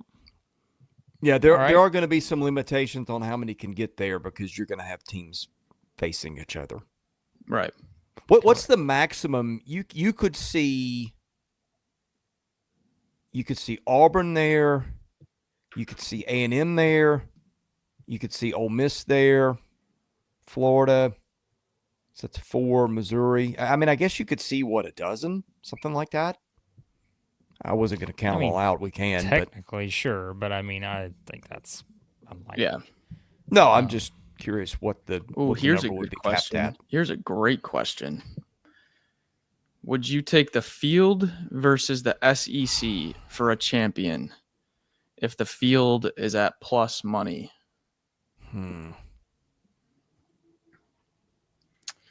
I would take Yes. the field. Because of At Duke plus money, I and would Houston. take the field. Yeah. Not even that. I just think at plus money, I would take the field. Okay. Not just even because of Duke and Houston, because I think there are other combinations that that you're still getting good odds out of that. So I'm going to Here's ask you another guys a question. random. Well, go ahead, Max. I'm sorry. Well, because I do it almost every year, and it usually comes out somewhere. It'd probably be a little bit different with this year, but if usually everybody, the first thing they do is they just pick the 1 seed to win the first 2 games. Usually, if you want to get bold, some people may have an 8-9 beating the 1 seed, but usually you just kind of Sharpie in 1 seed to the Sweet 16. But if you were to parlay a money line of all 4 1 seeds in round 2 to beat their 8-9, it'd probably be somewhere around even money, somewhere around a coin flip, a 50-50 odds. So last year, I confidently said a 1 seed's going down before the Sweet 16. Without a doubt, a 1 seed's going down. This year, I feel a little bit less confident about it, but still, like mathematically, statistically, it's probably going to be somewhere around a coin flip for if all 4 1 seeds make the Sweet 16. Well, you have some interesting stuff there, right? We talked right off the top about how we didn't think it was right that an underseeded Louisville was playing Auburn in Lexington. So that's one place where it could potentially go wrong. Connecticut has won the last 2. Florida's staring at UConn in round 2. You go to the Midwest, where Houston gets a Gonzaga team that I don't think is top 10, but it is top 10 in KenPom. So, I mean, you've got some scenarios drawn out here where some crazy stuff could happen. I think Duke is the one that feels like is the safest maybe to get out of the first weekend. But I mean, I think so too. Let's just hypothetically, what if Cooper Flag isn't isn't as well as we think? I mean, UNC almost beat them without him the other night. True. So, like, you've got stuff that you can draw up for all 4 of those teams as to how it could that's go what I'm wrong. trying to say. Yeah. I want to ask you guys. Well, let me let him go, and then I had a question for both you guys. all right, we'll go ahead with that question because we got another chat we want to get to after this. So what's the question? Then we'll get to that. Okay, and you guys admittedly are the basketball junkies. I love it, but I'm watching football still in the fall and keeping up with baseball, and so all my bandwidth, or not all of it, most of it goes into the SEC when it comes to basketball. I know you guys watch stuff religiously outside the league. Give me like the one storyline or maybe one Final Four contender that's a dark horse that like we haven't given any love to so far, like something like completely off the radar. Maryland. Okay. They're like top 10, top 15 in all the analytics. They got bigs, they got guards, they can shoot. I think they're slept on.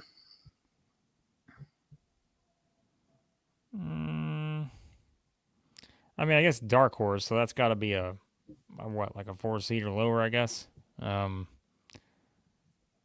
Yeah, I mean, I guess I can't pick Iowa State. Oregon.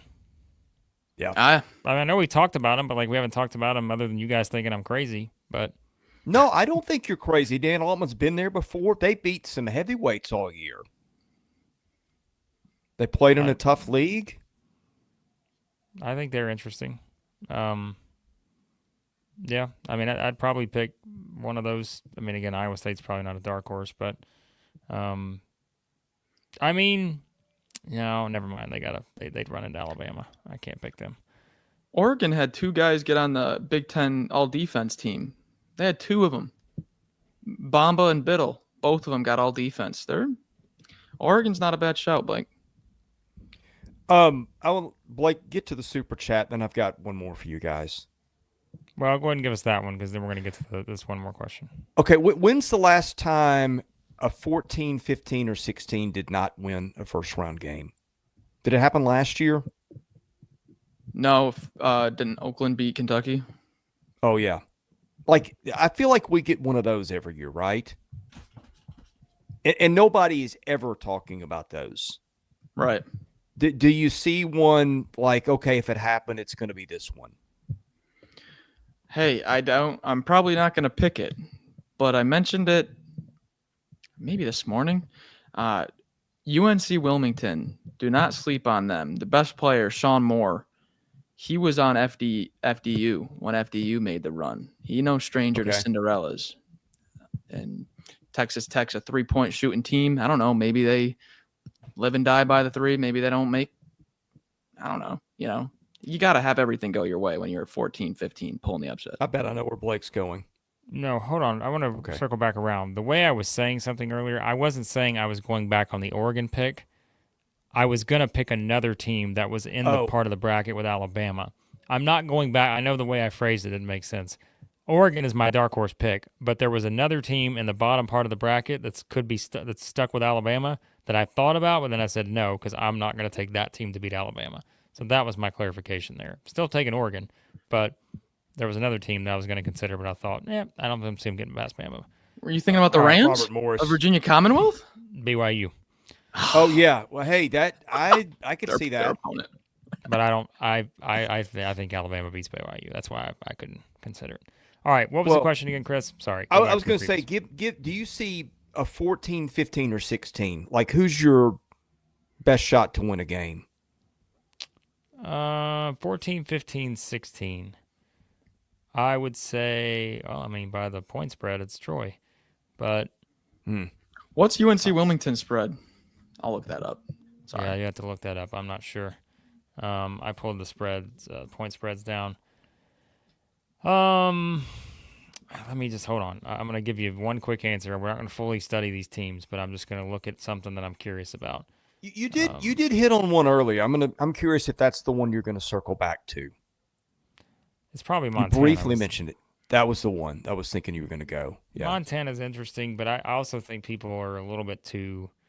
Everybody thinks Wisconsin's playing, walk the ball up the court and all that. That's not what they do. So I think people just have a stigma with Wisconsin that I don't think necessarily is true anymore. So I would struggle with that one. Yeah, I don't. I mean, look, there's no easy choices here. But if you are looking at it from a point spread standpoint, I mean, who knows? Hold on, let me look up one little thing here because this was. I got one in mind too. I'm curious if it's one that you come up with. No, never mind. This team can't defend. They can't defend us. I can't pick them. They're not. I don't think Oakland could either, but. Well, they can't shoot it like Oakland could. I don't think so. Yeah, there might be a team out there actually that's. You got Jack Golke out there. Who are you gonna say? Are you gonna say Omaha? I was gonna say Lipscomb maybe. I mean, Lipscomb's 83 in KenPom. That's darn good for a 14 seed. They are shooting threes at a 37% clip. They shoot 80% from the foul line. I mean, Lipscomb is an interesting one, but I mean, I think we're also underselling Iowa State because it's just like, I can't say Lipscomb and in the same 5 minutes earlier say Iowa State's my sleeper for the Final Four, but. You want to spread that? I just went through the odds. You want to spread that? Kind of took me by surprise. Oregon is only a 6.5 point favorite against Liberty. Oh, well, I think that has got a lot to do with the fact that, and I think we see this sometimes, it's also style, right? Like, I think it's not a great matchup for Oregon. I will tell you, I am very high on Oregon, but like, I don't love the matchup against Liberty. Now, if they win that one, then that's one of those, hey, you play a very different type style in game one, and then maybe you start to sort of hit your groove after that. I wouldn't be surprised at all. So, like, as much as I'm high on Oregon, I do want to say that. Like, I think you're right. Like, I can see why that spread is that close. Because remember, Richie McKay, we say it all the time. Like, he is one of the best coaches out there in terms of just running your stuff. They have an identity. They know exactly what it is. It's been built in the program for years. They know exactly how they're going to play. One of the best teams in the country at shooting the ball, one of the best teams in the country at defending the three. They're a top 5 3-point shooting team. They get 41% of their points from three. So if they just come out, bombs away on Oregon, then yeah, I mean, I could absolutely see the upset. And who knows? I may pick it. But gosh, they shoot 40% from three. Liberty's a 6.5 point underdog against Oregon. Georgia is a 6.5 point underdog against Gonzaga. That's a 5-12 and an 8-9 that have the same exact odds. San Diego is a 2-point underdog against Michigan. So it's like, I think it's kind of interesting. But Yeah. anyways, all right. What else you want to talk about on the SEC front? We could talk about the entire bracket all night, but let's wrap up with some SEC thoughts here on the way out because we've gone almost 3.5 hours. We're going to start looking at, here we go. This is the chat I wanted to get to. Out of the top 8 seeds, who is the one team to likely get upset? Or who's the most likely of the group to get When's upset? the upset happening? I mean, I guess these teams are going to be favored in every game until the 8, I guess. I don't think he's talking about the first game. Yeah. Oh, wait, does he mean ones and twos? Yeah. Like top. Oh, my bad. Okay. Yeah.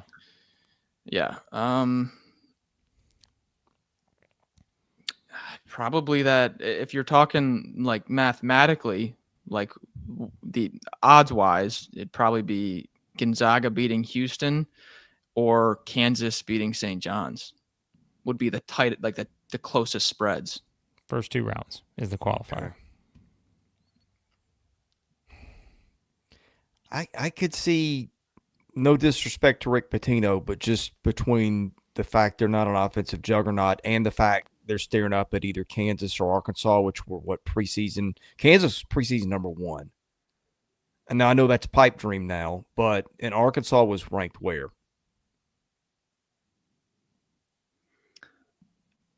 I'm not sure. Top 15?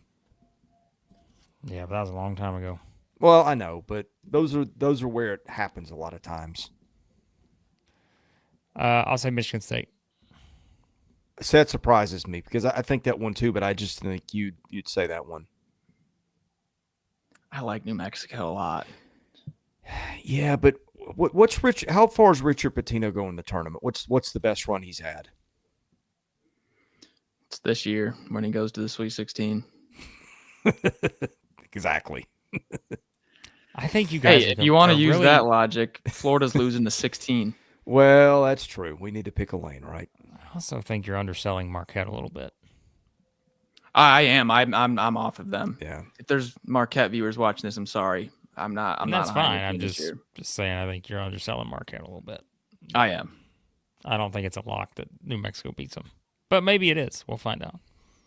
So, where is Texas second round again? They play Xavier in Dayton, right? Yeah. Yeah, then they're in the matched Midwest. up. Like we've seen Dayton give us some deep runs into the tournament. Like Trey 11 Johnson seed makes a run. Yeah, I mean, okay, we're on that now. Okay. Trey Johnson is prototypical guy who can carry a team, and I mean they got parts around him. I'm having at least one 11 seed in my Sweet 16. I don't know where I'll get it, but that's a trend that's like almost every year. 11 seeds always do damage.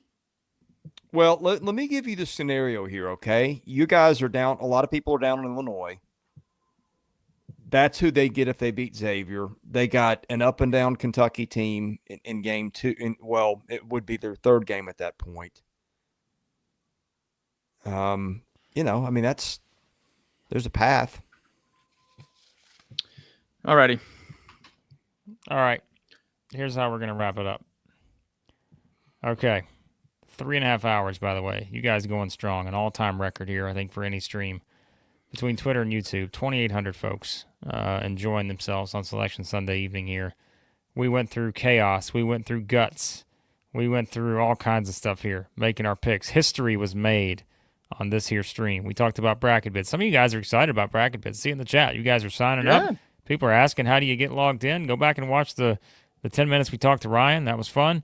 Yeah, you guys are excited about BracketBids. Good. We appreciate that. I mean, Chris is going to beat us all. But, you know, listen, it's a fun concept. And I'm sure Max and I will go bold and pick the wrong teams and be out in, you know, round 1. So we'll have no chance to win. But, yeah. How close how about are we? this? Closing in on 25,000 Let's get to 25. subscribers. We're not going to get there. We're going to be going. We're not going to get there tonight. But Okay. by tomorrow morning, we'll have 25,000 subscribers.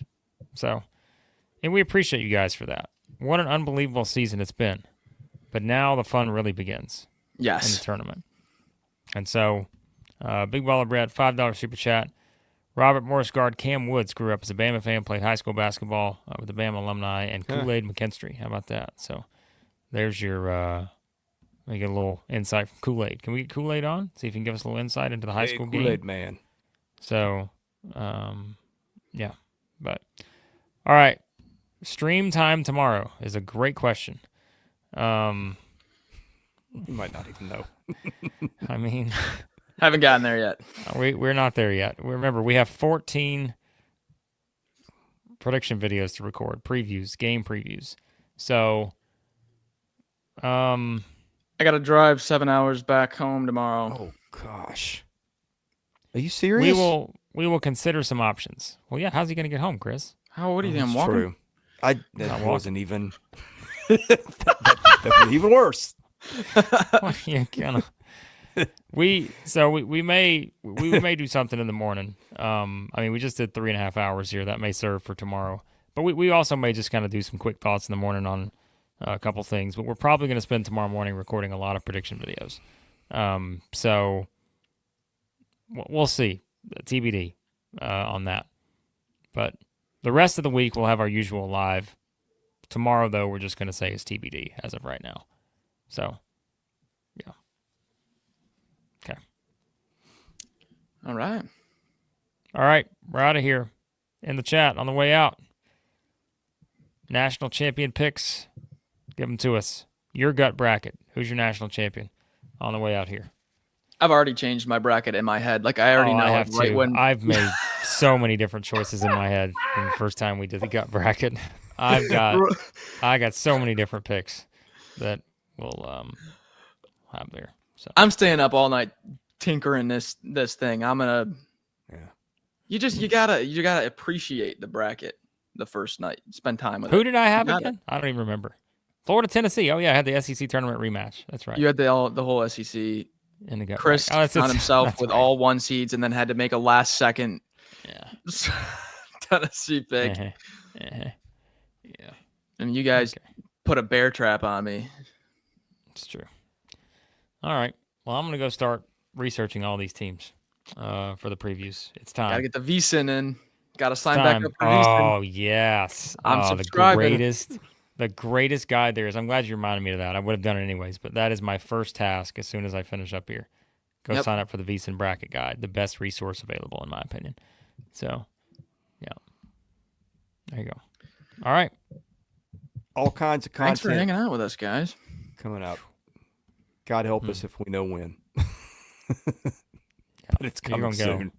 A lot of videos and streams this week. So, At least Max Barr's got air conditioning this year. Poor Max Barr drove to the tournament last year. You were in Atlanta at the time, weren't you? So it wasn't as bad, but you had no air conditioning. And it was kind of hot and last year. I didn't have my radio didn't work. So I would drive all 4 windows down with headphones in. You couldn't hear the music because the wind's so loud. It was brutal. Yeah. We're good now. All right, we got that coming up. We will try to do some baseball stuff this week. I have no idea what that's going to look like. It might be in power rankings on Twitter. But, hey, it is people March. will understand, Chris. They will understand. Yeah, I know. Don't be hard on yourself. We try to They'll keep them covered. But anyway. Yeah, thank you for watching. God bless you guys. Have a great week ahead. Hope you'll be here to enjoy it with us because I know we live for this stuff. For Max Barr, for Blake Lovell, I'm Chris Lee, host here at Southeastern 16. Thanks for watching. We will see you again very soon.